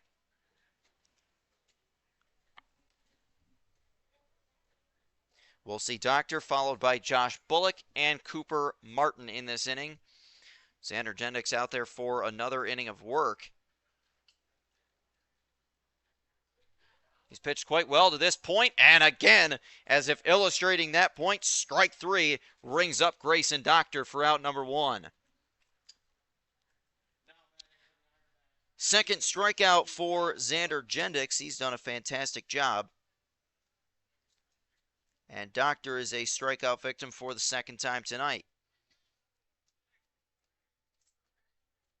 So that'll bring up Josh Bullock, who has reached base twice. First pitch to him is a called strike.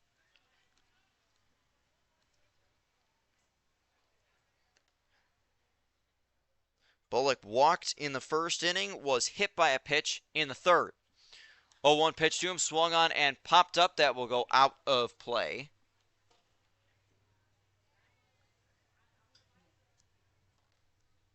Middle of the Niagara order trying to get something done against Xander Jendix. As the sun starts to go behind the hills and set at Bradner Stadium, the 0-2 pitch is high, ball 1.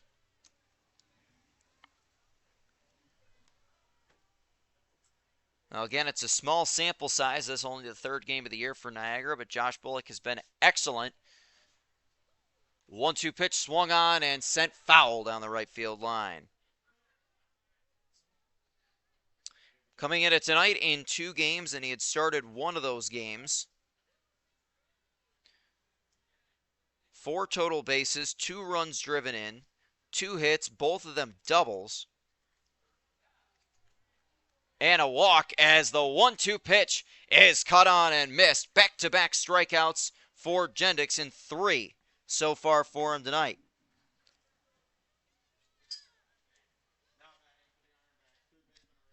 So the first 2 have been set down, both on strikeouts, and that'll bring Cooper Martin to the plate. Martin, the Niagara third baseman, 0 for 2 in the game. Struck out in the first, grounded out in the third. First pitch is a ground ball to short, thrown on to first in time for the out. How about Xander Jendix? A 3-up, 3-down inning, the second time in relief that Jendix has done that. He's only allowed 1 base runner so far. We're going to the bottom of the 6th here at Bradner Stadium. Oilers lead Niagara 3-1.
Bottom of the 6th at Bradner Stadium. Oilers up 3-1 on the Niagara Ironbacks. Brady Smith will lead things off.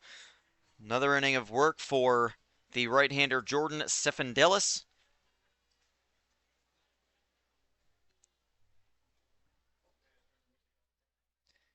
First pitch to Brady is up high for ball one.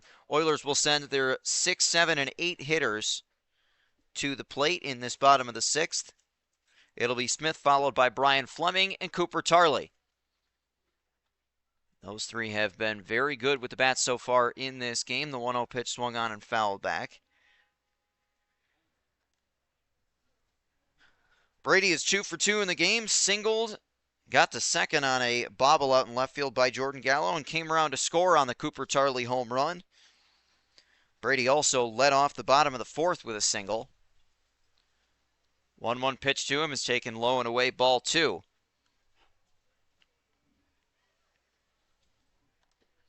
So righty, lefty, righty against the right-hander Svendelis. Came in midway through the 4th. 2-1 pitch. Or midway through the 5th, I should say. 2-1 pitch is a called strike.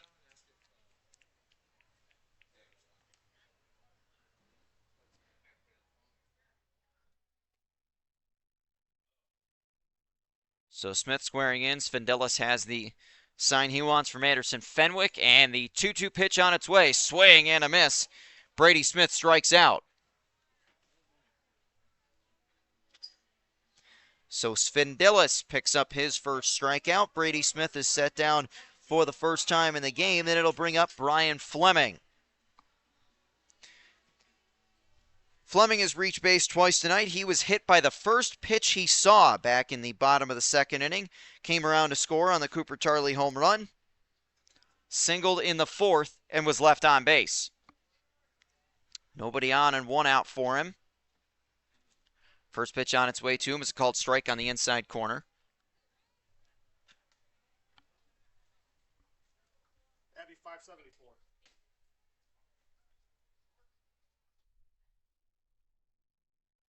Fleming standing back in on the 0-1 offering. And the pitch from Svendelis is swung on and popped up. That'll go out of play. So Fleming quickly falling behind 0-2.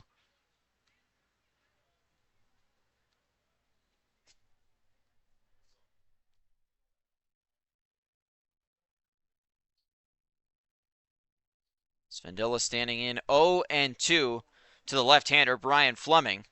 And the pitch from Svendelis swung on and popped up. That again will go out of play as Fleming fouls it away.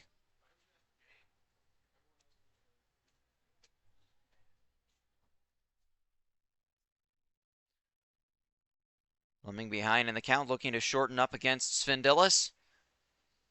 And the 0-2 pitch on its way, swung on and lifted high in the air in foul territory down the left field line. That will bounce foul out of play.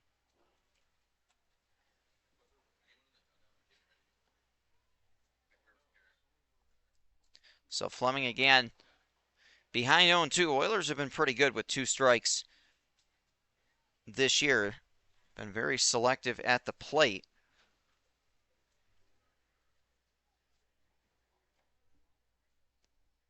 Svendelis stands in and has the sign that he wants from Fenwick, and the 0-2 offering on its way. That one up high for ball 1.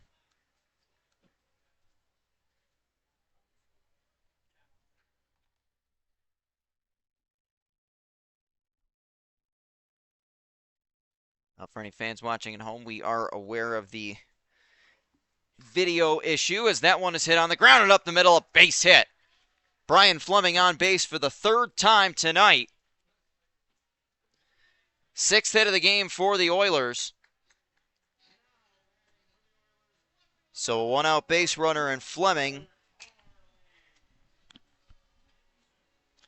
And we are working to resolve the video issue.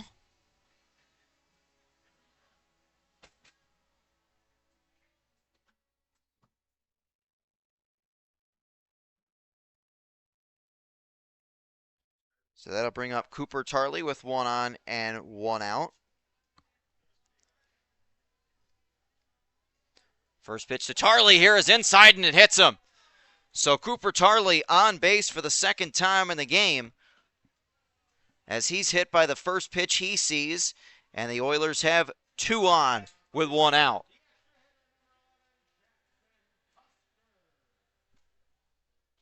So Jackson Custer, the extra hitter, will come to the plate.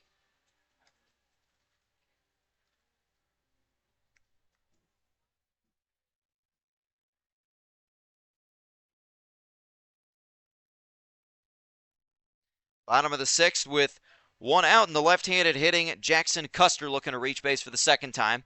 Custer was hit by a pitch back in the second inning and was thrown out trying to steal second base. Struck out looking in the 4th as well. First pitch to him here is a called strike on the inside corner.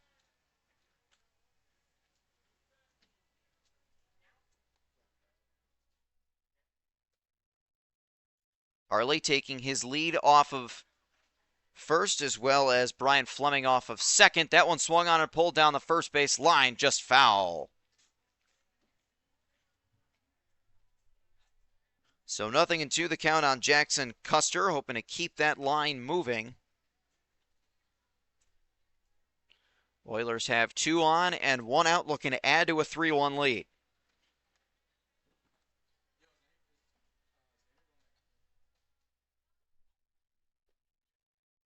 Harley a short lead off of first. Decent sized lead for Brian Fleming off second. 0-2 pitch to Custer. Is swung on and lifted in the air towards shallow left field. That will drop foul.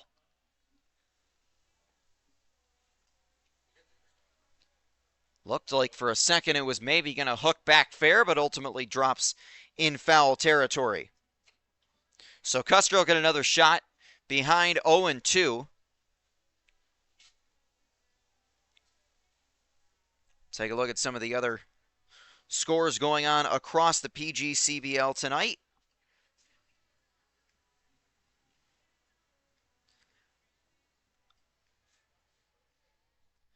With 2 runners on, Svendelis gets set, takes a look behind him. The 0-2 pitch to Custer, up high for a ball.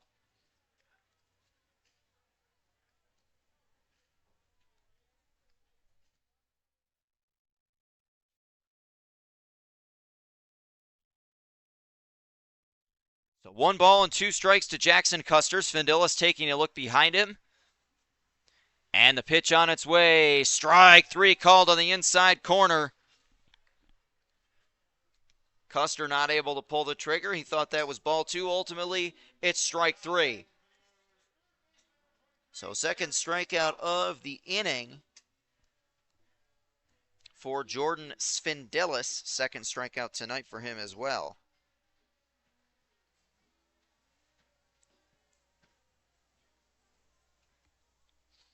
So 2 outs now for the 10th-place hitter, Derek Stout. Stout has reached base once tonight. He was hit by the first pitch he saw in the bottom of the 4th. Before that, struck out looking in the 2nd, takes the first pitch high for a ball.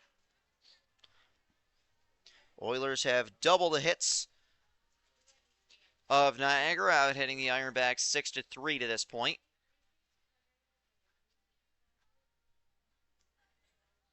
Brian Fleming wandering way off the second base bag. 1-0 pitch is swung on and fouled back.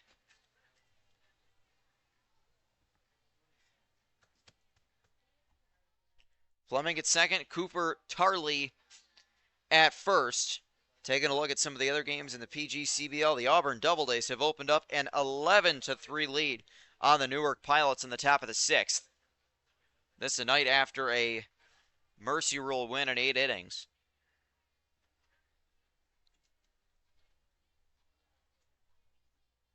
Svendelis takes a look behind him. The 1-1 pitch to Stout is a called strike 2.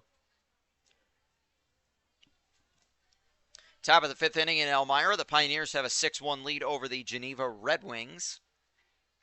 Bottom of the 5th in Mohawk Valley. The Diamond Dogs lead the Glens Falls Dragons 5-1 as well.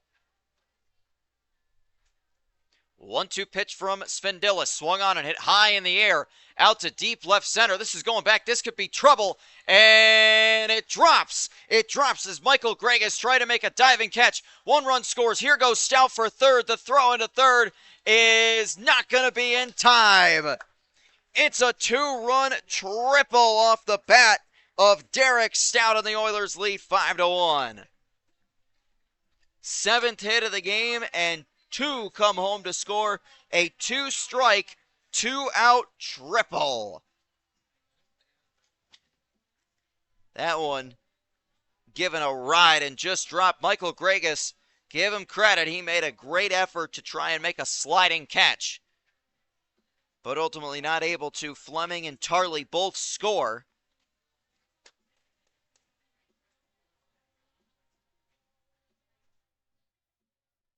And Derek Stout drives in too. Well, of course, the inner Cardinals fan in me is always happy to see a third baseman wearing number 23 hitting a 2-out, 2-strike triple.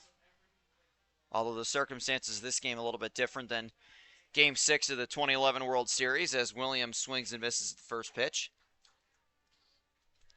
That, of course, what has come to be known as the David Freese game. Texas Rangers were a strike away from winning their first ever World Series.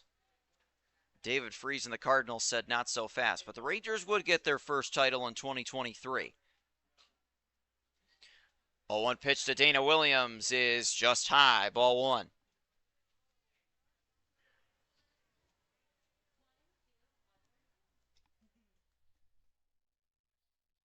So a runner at third as Svendilis tries to make sure that triple was the only damage of this inning. 1-1 pitch, just misses. Again, another very gutsy take, but it works out for Dana Williams. Dana is 0 for 3 in the game. Struck out in the first, flew out in the second, struck out in the fourth. Swinging strikeout in the first, looking in the fourth. 2-1 pitch on its way from Svendilis is swung on and hit on the ground to second. Bobbled for a moment, thrown on to first, and safe is Dana Williams. A bobble by Devin Medor and a late throw to first. Williams is safe at first, and the Oilers have a 6-1 lead. So that one you'd probably have to give Medor the error there, as a clean throw definitely gets Dana Williams, which would be the 4th error charged to the Niagara infield defense in this game, and they'll have a mound visit. Oilers have struck for 3 in this inning, 6-1, and the 4th error charged to Niagara in the game. You had the error against shortstop Peyton Pinozzo in the first. A wide throw allowed Christo Hunsaker to reach. The second inning, and a bobble out and left by Jordan Gallo allowed Brady Smith to stretch a single into a double. He was brought home on the Tarley home run. In the third inning, a wide throw from first baseman Grayson Doctor, with the pitcher Fitzpatrick covering at first, was wide. That allowed Grant Fournier to reach. And now, just now, a bobble at second by Devin Medor allows Dana Williams to reach and allows Derek Stout to score the 3rd run of this inning for the Oilers. And they take a 6-1 lead. A costly error for Niagara. So Dana Williams with a lead off of first. And he'll step back as Bates steps out of the batter's box. Thomas Bates at the dish now. Bates has reached base once. He was walked back in the first inning. Stole a base as well. Ultimately was left on. Grounded out in the third. Struck out in the 5th.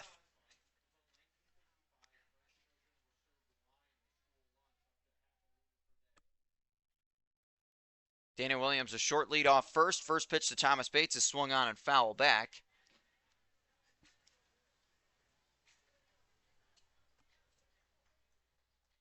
A couple of other score updates across the PGCBL and some other games going on tonight. Top of the 4th in Amsterdam. The Amsterdam Mohawks have a 2-0 lead over the Socrates Scallions.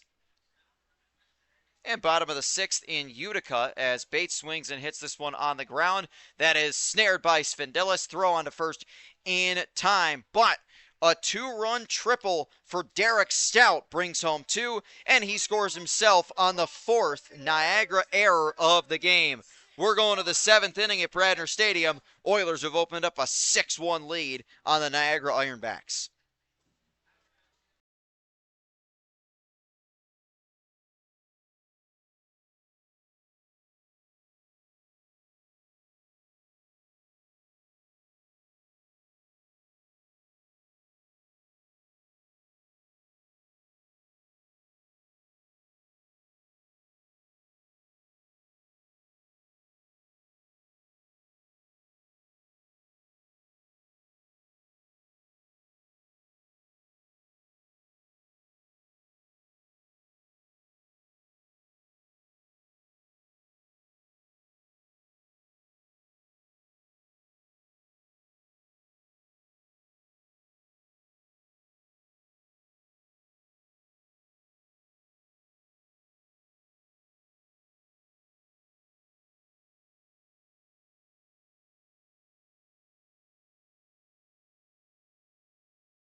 Top of the 7th inning, another inning of work for Xander Jendix, and he throws a first pitch strike to the catcher, Anderson Fenwick.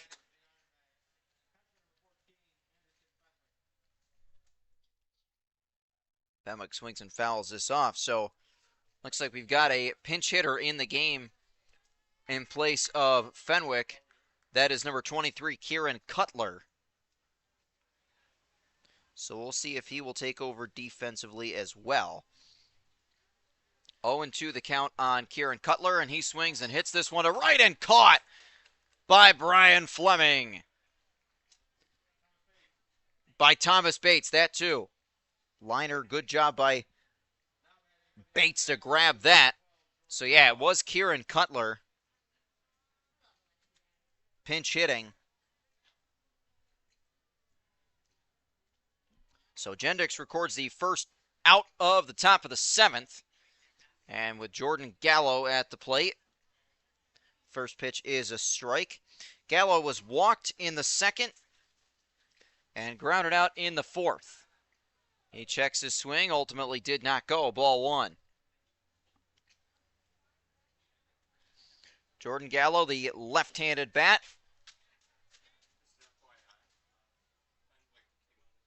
So we'll see if Kieran Cutler will fill in. For the 1-1 pitch is up high.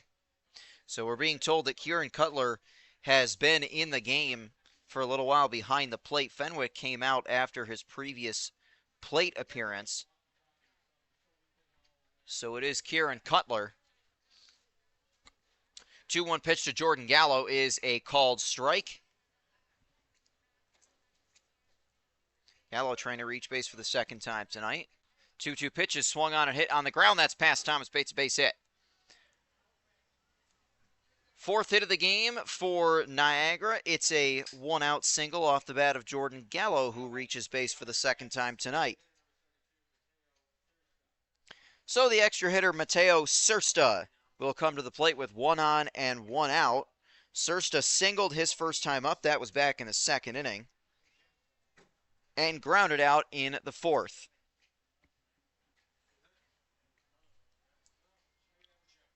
So the Ironbacks are also going to have a pinch runner for Jordan Gallo at first before Sursta's at bat. They send Chase Hubble as a pinch runner. So Chase Hubble will pinch run for Jordan Gallo. Ironbacks trying to get a little bit more speed on the base paths. First pitch from Jendix is low, ball 1. To the left-handed hitting extra hitter, Mateo Sursta.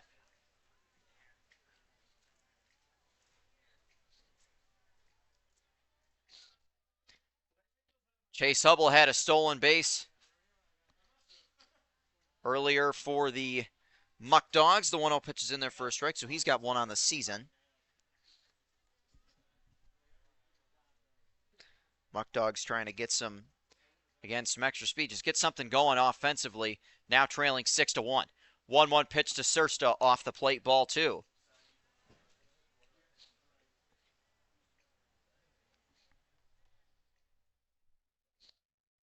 So looking at the one other score update in Utica, the Blue Sox trailed the Boonville Lumberjacks as Sursta lifts this one in the air toward left.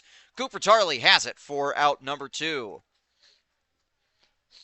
Utica trailed 4-2 earlier. They have flipped that score around. They now lead Boonville 5-4. Up at Donovan Stadium in Utica. That game in the 6th inning. So again, it's Devin Mador, the second baseman, with 1 on and 2 out. And the first pitch to Mador is a called strike. Well, for any PGCBL and hockey fans, I can tell you so far no score between the Carolina Hurricanes and the Vegas Golden Knights. Game 3 of the Stanley Cup Finals in Vegas tonight. 0-1 pitch to Mador. Big swing and fouls it away.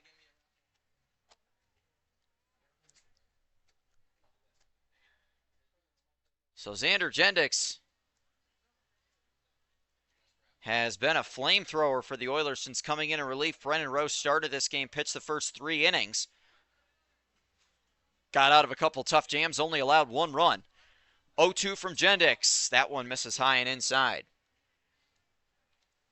Oilers did not have to use much of their bullpen last night either, as they got a phenomenal start from Jake Menendo against the Geneva Red Wings. Mark Holm pitched a couple of innings in relief as well, and third baseman Aiden Coburn came in to pitch the 9th.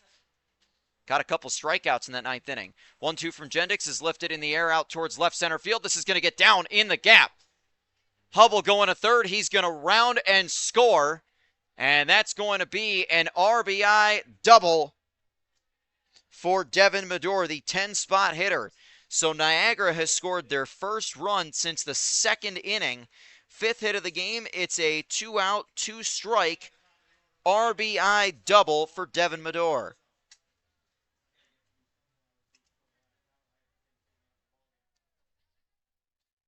So Jordan Gallo scoring, or Chase Hubble rather, the pinch runner scoring from first after Gallo singled.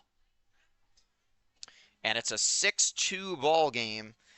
Now with the top of the order coming back up, it's Peyton Pinozzo. First pitch to him from Jendix is swung on and hit towards shallow right. That's going to drop for a base hit. Rounding third and coming home to score a great throw home is in time. What a throw from Brian Fleming. And Fleming guns down Devin Medor trying to score. It's time to stretch. They give up the base hit, give up 1 run, but nothing more. A great throw from Brian Fleming. It's time to stretch at Bradner Stadium. Oilers up 6-2 on Niagara.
Grant Fournier comes to the plate for the Oilers in the bottom of the 7th, with Olean leading 6-2 on a gorgeous June night at Bradner Stadium. I'm Matt Volz. The Ironbacks have gone to their bullpen, and Jordan Svindilis is out of the game. It's the right-hander Nick Hayes, number 24, now on the mound. Hayes, a native of Medina, Ohio. First pitch to Grant Fournier is a called strike. Hayes pitches his college baseball at Tiffin University. And he pitched an inning in relief earlier this season for the Ironbacks as Fournier pops up a bunt attempt and sends it foul. He's certainly got the speed for a bunt single. Nick Hayes pitched 1 inning, faced the minimum 3 batters, sent all 3 down in order, and picked up a strikeout in the process.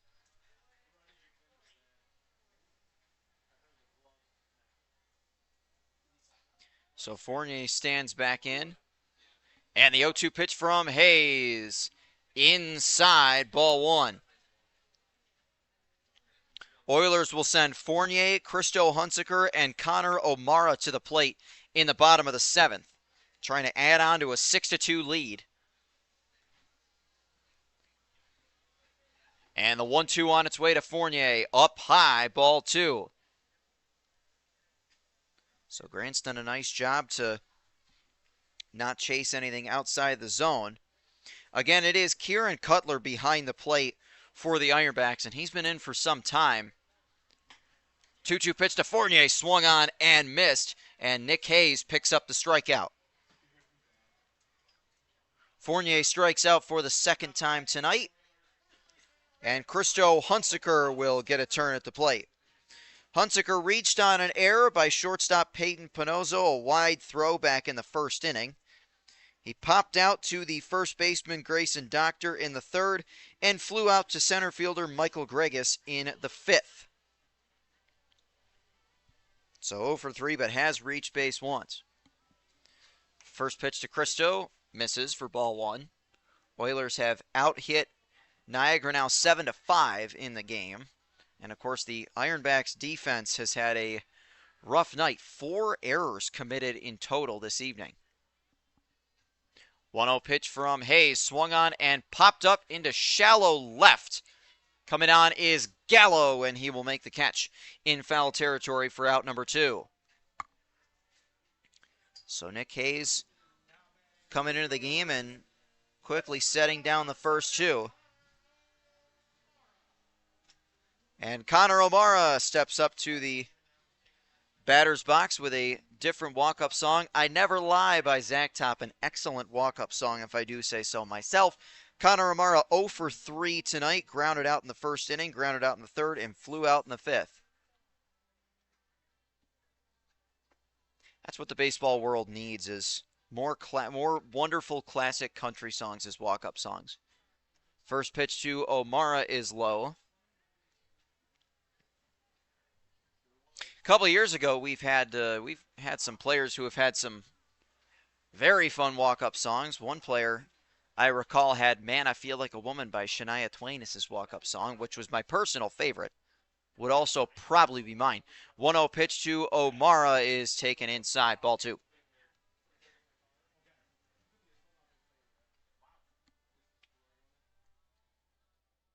So Hayes looking in, and he's looking to be careful and not allow O'Mara on base.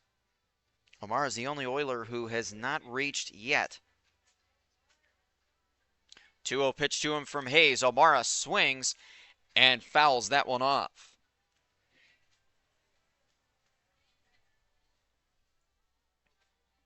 O'Mara trying to keep the line moving to bring up Brady Smith, who's had a good night at the plate, 2 for 3. Nobody on, 2 outs in the home half of the 7th.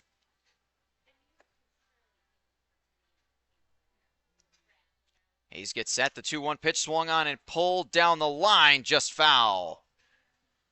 Almost pulled right down that first base line, which probably would have been extra bases for Connor O'Mara, but just pushes it foul a little bit. So 2-2, the Ironbacks have a right-hander up and throwing in their bullpen as well.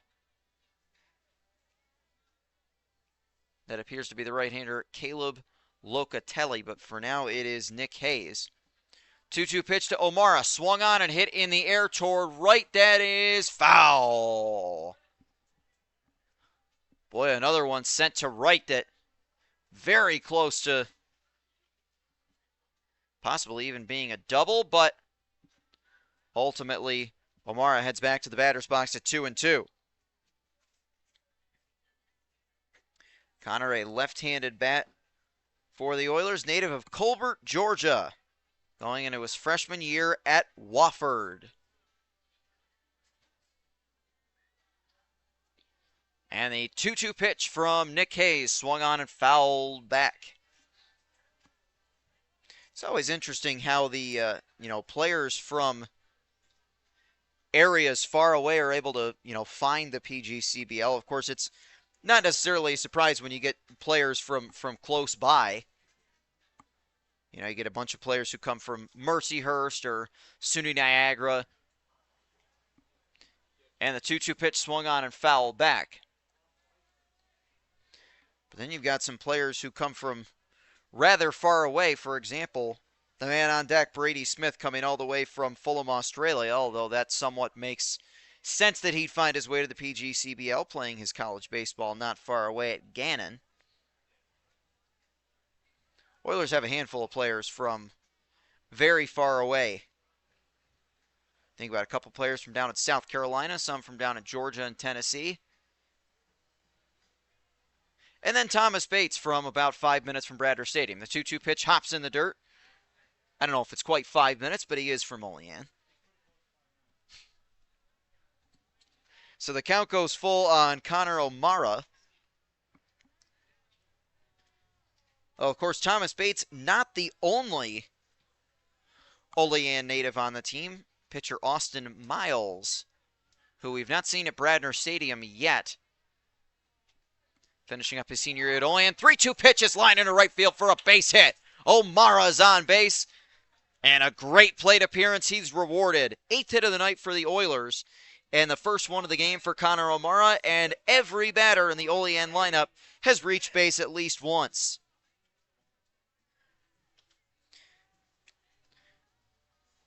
So if that O'Mara plate appearance can be taken for any advice, it's that having a great country song as your walk-up song works, and more players should do it. But Brady Smith's is pretty darn good, too. Walking up to Land Down Under, of course, as he is a native of the state of the country of Australia, not the state of Australia, but snap throw back down to first. And O'Mara's back in safely. I guess you call countries sometimes are considered states. Happens from time to time. So Brady Smith is 2 for 3. First pitch to him is a called strike.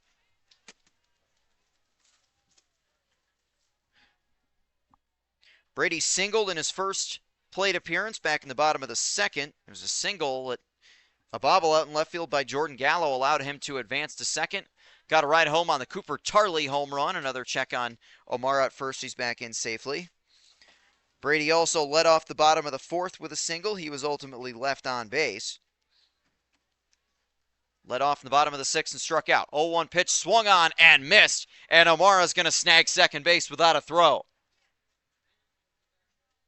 Ironbacks didn't seem to be too worried about that. And O'Mara's got a stolen base, finds himself in scoring position. And O'Mara's going to head back as it looked like. So Brady Smith got a piece of it, so it is a foul ball, not a strike. So tough break for Connor, no stolen base. And the 0-2 to Brady, swung on and popped up in foul territory. That will drop foul.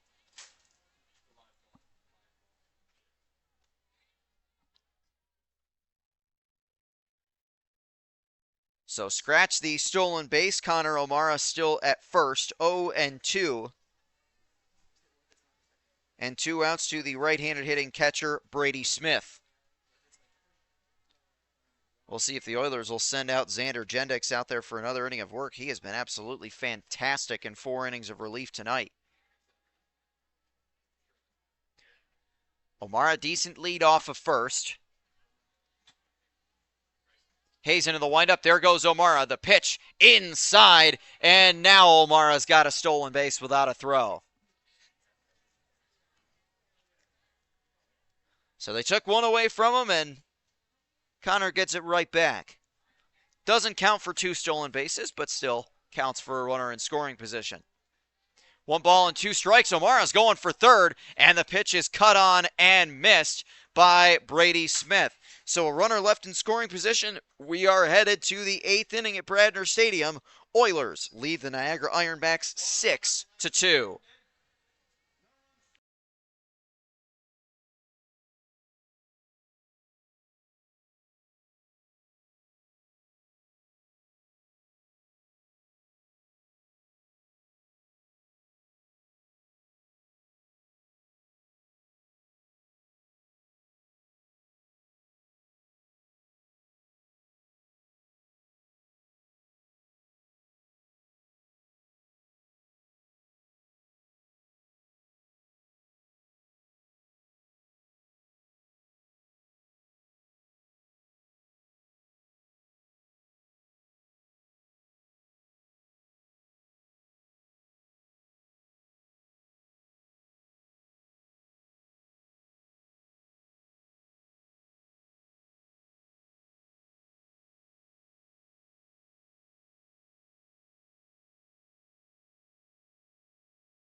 So Josh Bushin leading off in the top of the 8th for Niagara.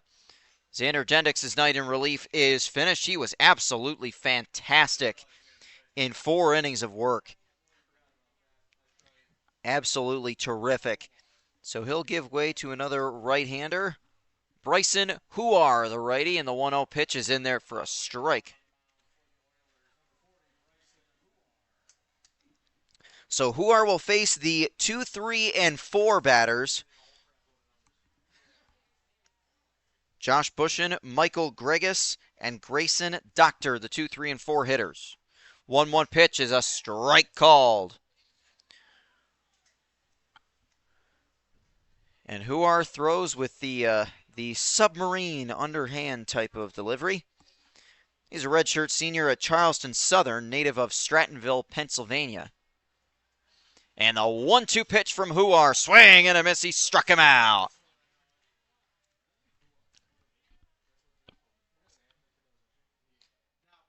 Well, a great first batter faced for Bryson Huar, and it looked like Josh Bushin had some trouble with the sidearm delivery, and it'll bring up Michael Gregus.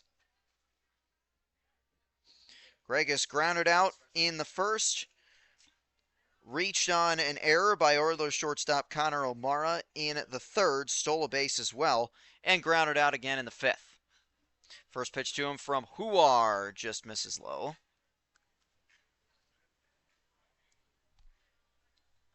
Again, a reminder, both of these teams will be at home tomorrow, with Niagara actually hosting a doubleheader against Elmira starting at 1. The 1-0 pitch is lifted high in the air, foul territory in left field. It goes out of play.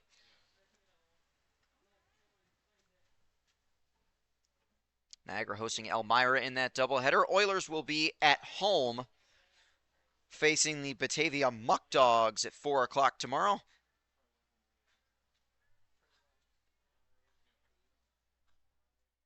Who are standing in the 1-1 pitch, low. Ball 2 to the left-handed hitting Michael Gregus.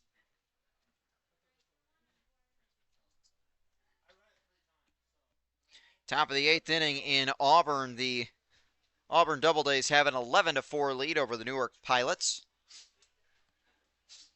Some other score updates across the PGCBL as well. The 2-1 pitch is just high. That pitch looked like it was chest high, just misses. Ball 3.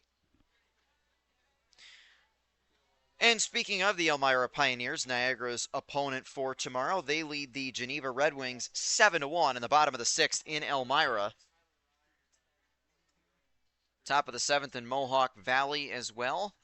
3-1 pitch, swung on and missed. A big swing by Gregus. He had the green light and comes up empty. So a full count. That game in Mohawk Valley, the Diamond Dogs lead the Glens Falls Dragons 7-4 in the top of the 4th.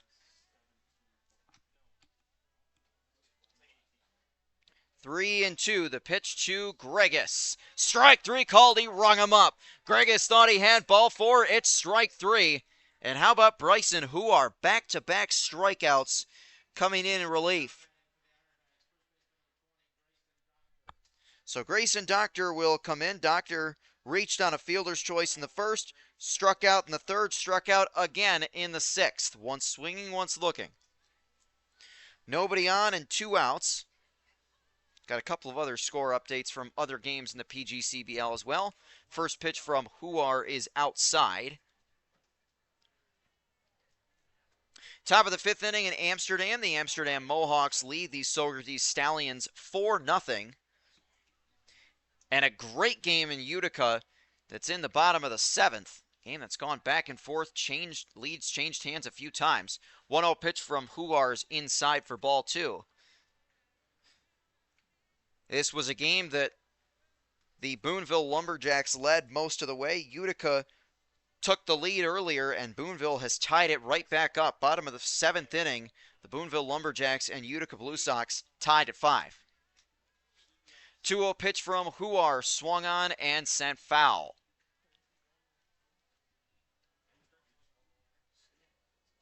Just past 9 o'clock here at Bradner Stadium. The sun has gone down. Temperature has slightly dropped, a little bit below 70 degrees. Just a beautiful early June Saturday night for a baseball game in Olean. More nights like this would be fantastic for the rest of the season. The 2-1 from Huar, swung on and sent foul down the first base line. And the Oilers would say the same thing because of the score. They lead Niagara 6-2 here in the 8th inning.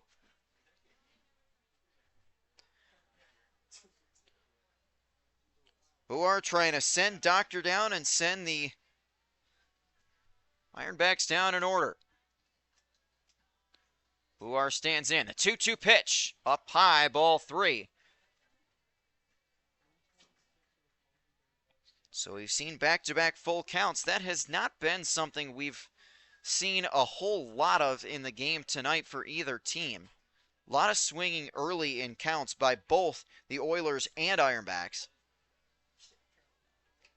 3-2 from Huar. Check swing. Did he go? Yes, he did. Bryson Huar strikes out the side in the top of the 8th. The Oilers have gotten some excellent relief pitching tonight, and we'll make our way to the bottom of the 8th.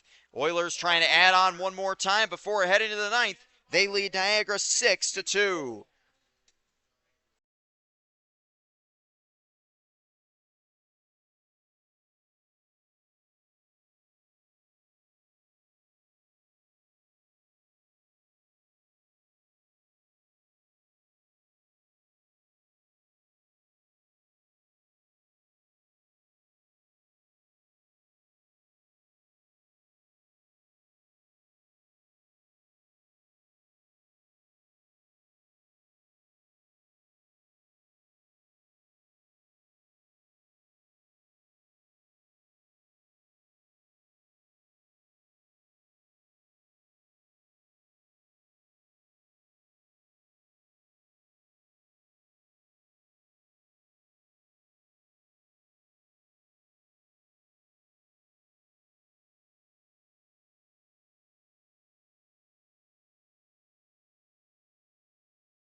Home half of inning number 8.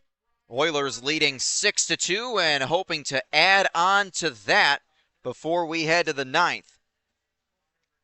So Brian Fleming will lead off.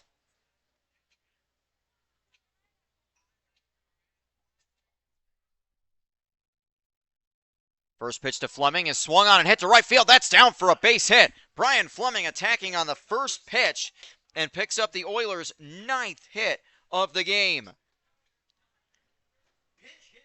Fleming has reached base 4 times with 3 hits. Oilers will bring in a pinch hitter to hit for Cooper Tarley, and it's the man we saw in center field last night for the Oilers, Connor Bercolone. So Vercolone comes in to hit with a runner at first and nobody out. Connor, a native of Plymouth, Massachusetts, a redshirt senior at St. Bonaventure. New arm on the mound for Niagara as well. First pitch to Vercolone is a strike. So Nick Hayes put up a scoreless inning in the 7th. His night is finished up, and he gives way to the right-hander, Caleb Locatelli. Native of Thorold, Ontario, pitches at Erie Community College. 0-1 pitch is low and inside. So Cooper Tarley had a big night at the plate. Of course, a 3-run home run in the 2nd. Struck out looking in the 4th, was hit by a pitch and scored in the 6th. And he gives way to Vercolone here. 1-1 from Locatelli is swung on and hit high in the air. Out to deep left center. This one going back, and it is caught in center by Michael Gregus for out number 1. Gregus did a good job. A lot of times you see here at Bradner Stadium, the lights can play tricks on fielders. But Gregus was not fooled with that one and makes the catch for the first out of the half inning. So that'll bring the extra hitter Jackson Custer to the plate.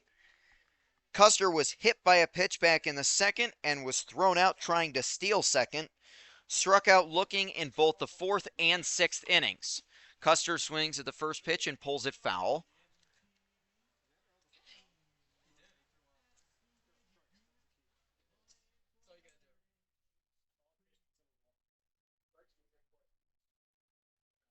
So Caleb Locatelli making his first pitching appearance of the season for Niagara. 0-1 pitch to Custer, swung on and missed.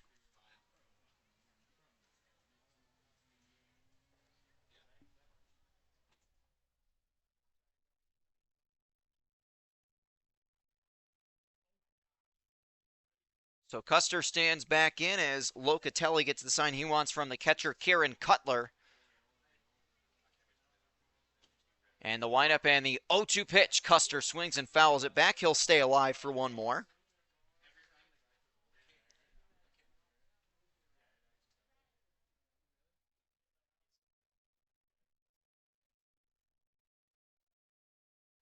Custer will stand back in again. Brian Fleming runs very well over at first. The 0-2 pitch to Custer, swung on and hit on the ground to second. That is snared. Double clutch, and everybody's safe. I don't know what happened there. That was an interesting decision there at second. And by the way, that is not Devin Medore. That is Franklin Griffin at second base. And it just looked like he couldn't figure out where to throw the ball. Didn't know if he wanted to go for 2, didn't know if he wanted to go for 1, ended up getting neither. So Custer reaches, and it's hard to not call that an error, which would be Niagara's 5th of the game. First pitch to Derek Stout is low for a ball.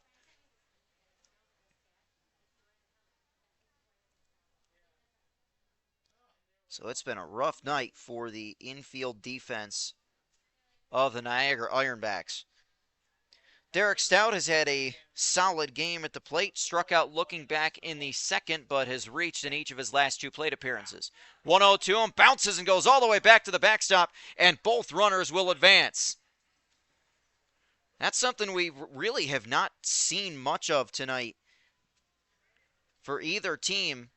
Pitch going all the way back to the backstop. Brian Fleming to third, and Jackson Custer to second. Derek Stout, by the way, in his other 2 plate appearances, he was hit by a pitch in the 4th inning. Brought home 2 runs with a 2-out, 2-strike triple in the 6th, and then got a ride home himself. 2-0 pitch to Stout. Big swing, and he comes up empty.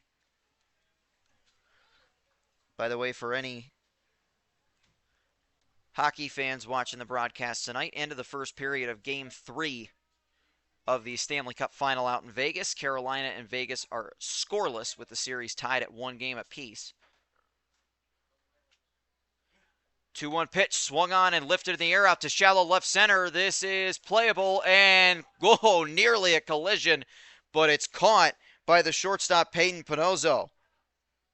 Oh boy, Panozzo and Franklin Griffin nearly ran into each other. But ultimately, Stout is set down for out number 2. That'll bring up Dana Williams to the plate, the Oiler DH. Dana had a tough start to the night, struck out in the 1st, flew out in the 2nd, struck out again in the 4th, but reached base in the 6th on an error from second baseman Devin Medor before he was lifted, and that's Franklin Griffin in the game at second base. First one to Dana Williams, big swing, and he comes up empty.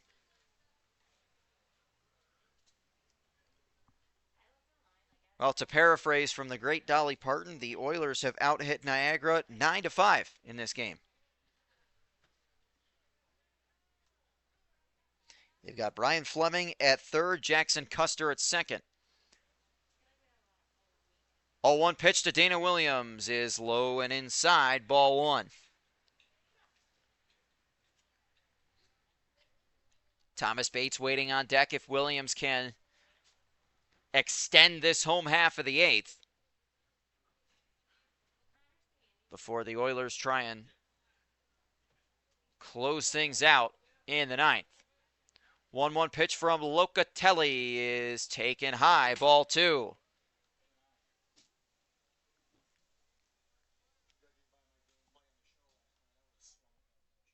Well, Dana has really done a great job with plate discipline so far this year, really, as has the rest of the Oilers lineup. Locatelli, 2-1 offering. Williams fouls it back. That one heads into State Street, but goes across the crosswalk to Warvets Park across the road, so at least that baseball is a responsible citizen. 2 balls, 2 strikes, 2 outs for Dana Williams. Locatelli gets set, and the 2-2 offering on its way inside and low. And Dana Williams works a full count. He hasn't seen one yet tonight. Not a whole lot of hitters for either teams have. Runners at second and third, 2 outs, and a 3-2 pitch to Dana Williams. Locatelli fires. It is high, check swing, he did not go, ball 4. Dana Williams is on base for the 2nd time tonight, and the Oilers have him loaded for the hometown kid, Thomas Bates. Another great eye at the plate by Dana Williams, and he's rewarded with a 2-out walk. So bases loaded for Thomas Bates, and he could really deliver the proverbial kill shot to the Ironbacks. Bates has reached base once tonight. He did that on a walk back in the 1st. Also stole a base in that inning. First pitch to him from Caleb Locatelli is a strike called.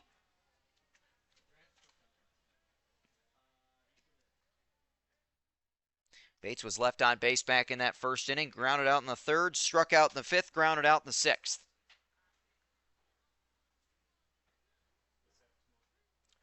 Locatelli set the 0-1 pitch to Bates. Big swing, comes up empty, strike 2.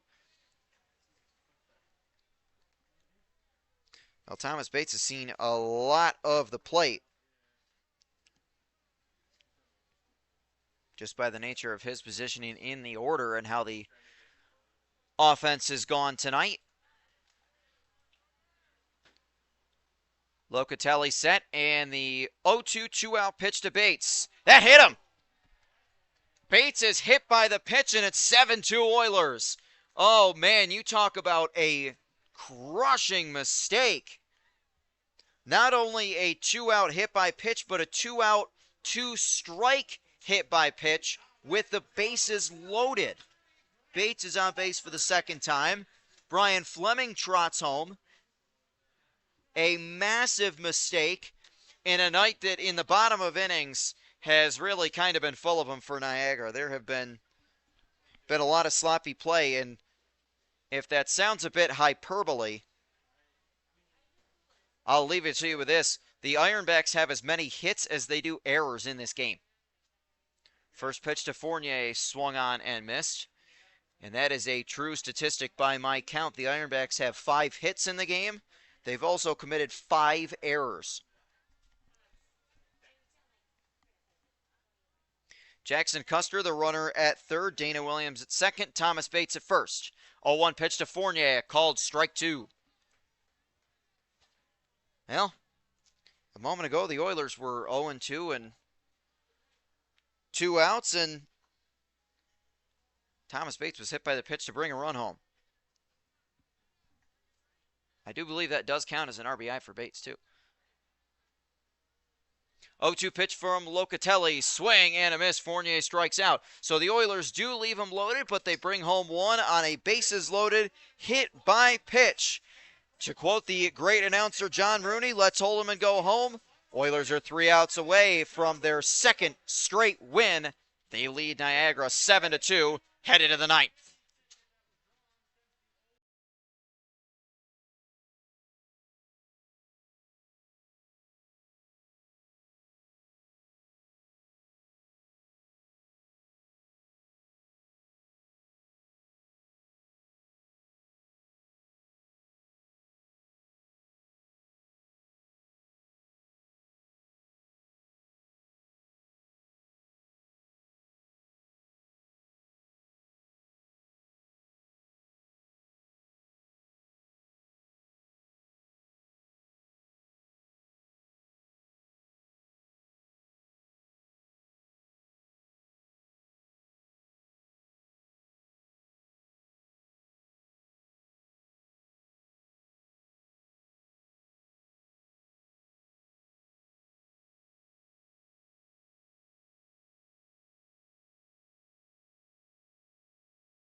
All right, here we go in the ninth inning. Oilers are 3 outs away from a Saturday night win, and the DH, Josh Bullock, will lead things off. And he checks his swing. Doesn't matter. It's strike 1. Well, a great job by Bryson Huar coming in relief in the 8th inning. Struck out the side, and that was against the Ironbacks 2, 3, and 4 hitters. 0-1 to Bullock. Swung on and popped up. near the left field line in foul territory. Sliding. Did he make the catch? He did! Connor Vercalone makes an unbelievable catch in left for out number 1. Wow. And remember, Vercalone did not start this game. He came in relief of Cooper Tarley. So Vercalone making a gorgeous sliding grab in foul territory for out number 1. That'll bring up Cooper Martin, the Niagara third baseman. He is 0 for 3 tonight. First pitch to him from Huar is a called strike.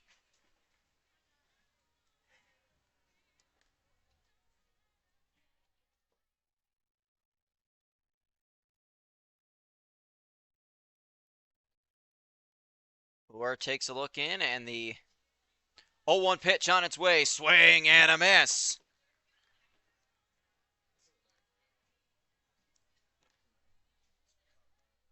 So Huar back to the mound. He's ahead 0-2 on Cooper Martin. A strikeout and 2 groundouts for Martin so far tonight. And the 0-2 from Huar just missed, ball 1. Oilers lead the Ironbacks 7-2. They've outhit them 9-5. 2 runs, 5 hits, 5 errors for Niagara. 7 runs, 9 hits, 1 error for Olean. 1-2 from Huar. Strike 3 call. He got him.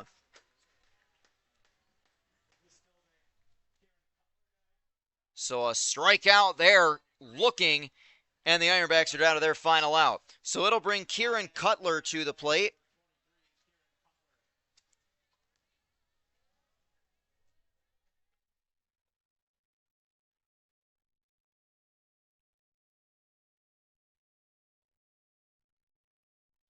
So Kieran Cutler is the final hope for the Ironbacks tonight. He takes the first pitch for a ball. Kieran Cutler came in relief of Anderson Fenwick behind the plate. Cutler is 0 for 1. He lined out back in the 7th.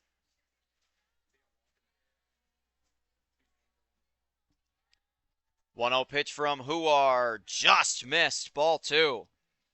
That's a really close miss.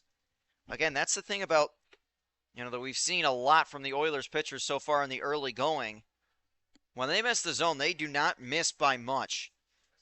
That has been certainly something that has led to some success. Oilers trying to get over 500, and they're 1 out away from doing just that. 2-0 pitch is outside, ball 3.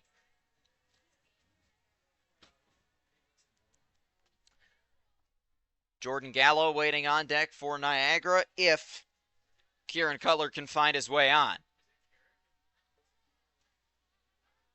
Huar gets set, the 3-0 pitch. Strike called. Laying off a 3-0 pitch, understandable, but a good-looking pitch there by Cutler. Or good-looking pitch to Cutler, I should say. One game has gone final in the PGCBL. The Auburn Doubledays pick up their 2nd straight win. They take down the Newark Pilots 11-5. And remain unbeaten on the season. 3-1 pitch. Strike 2. Oh, Cutler thought it was ball 4, but ultimately the count goes full, and the Ironbacks are down to their last strike.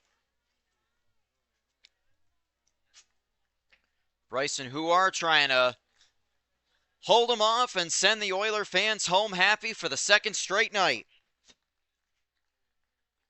Huar set, the 3-2 pitch. Swung on, and did he get?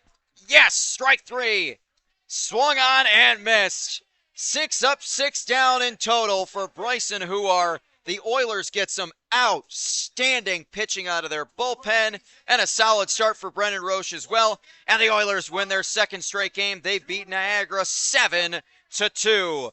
A rough defensive game for Niagara. 5 errors in total, and a 3-run home run by Cooper Tarley in the 2nd inning put the Oilers ahead for good. Olean wins their 2nd straight game and advances to 4-3. on the season. Niagara drops to 1-2. Both of these teams will be at home tomorrow. Niagara hosting a doubleheader on the other side of the border as they host Elmira for a doubleheader starting at 1 o'clock tomorrow. Oilers will be back here at Bradner Stadium at 4 p.m. tomorrow to host the Batavia Muck Dogs. It's been a great weekend of baseball so far in Olean. Let's go for a weekend sweep tomorrow. The Oilers beat Niagara 7-2, and they're back over 500 on the season. We'll catch you tomorrow. For now, this is Matt Volt saying good night and go Oilers.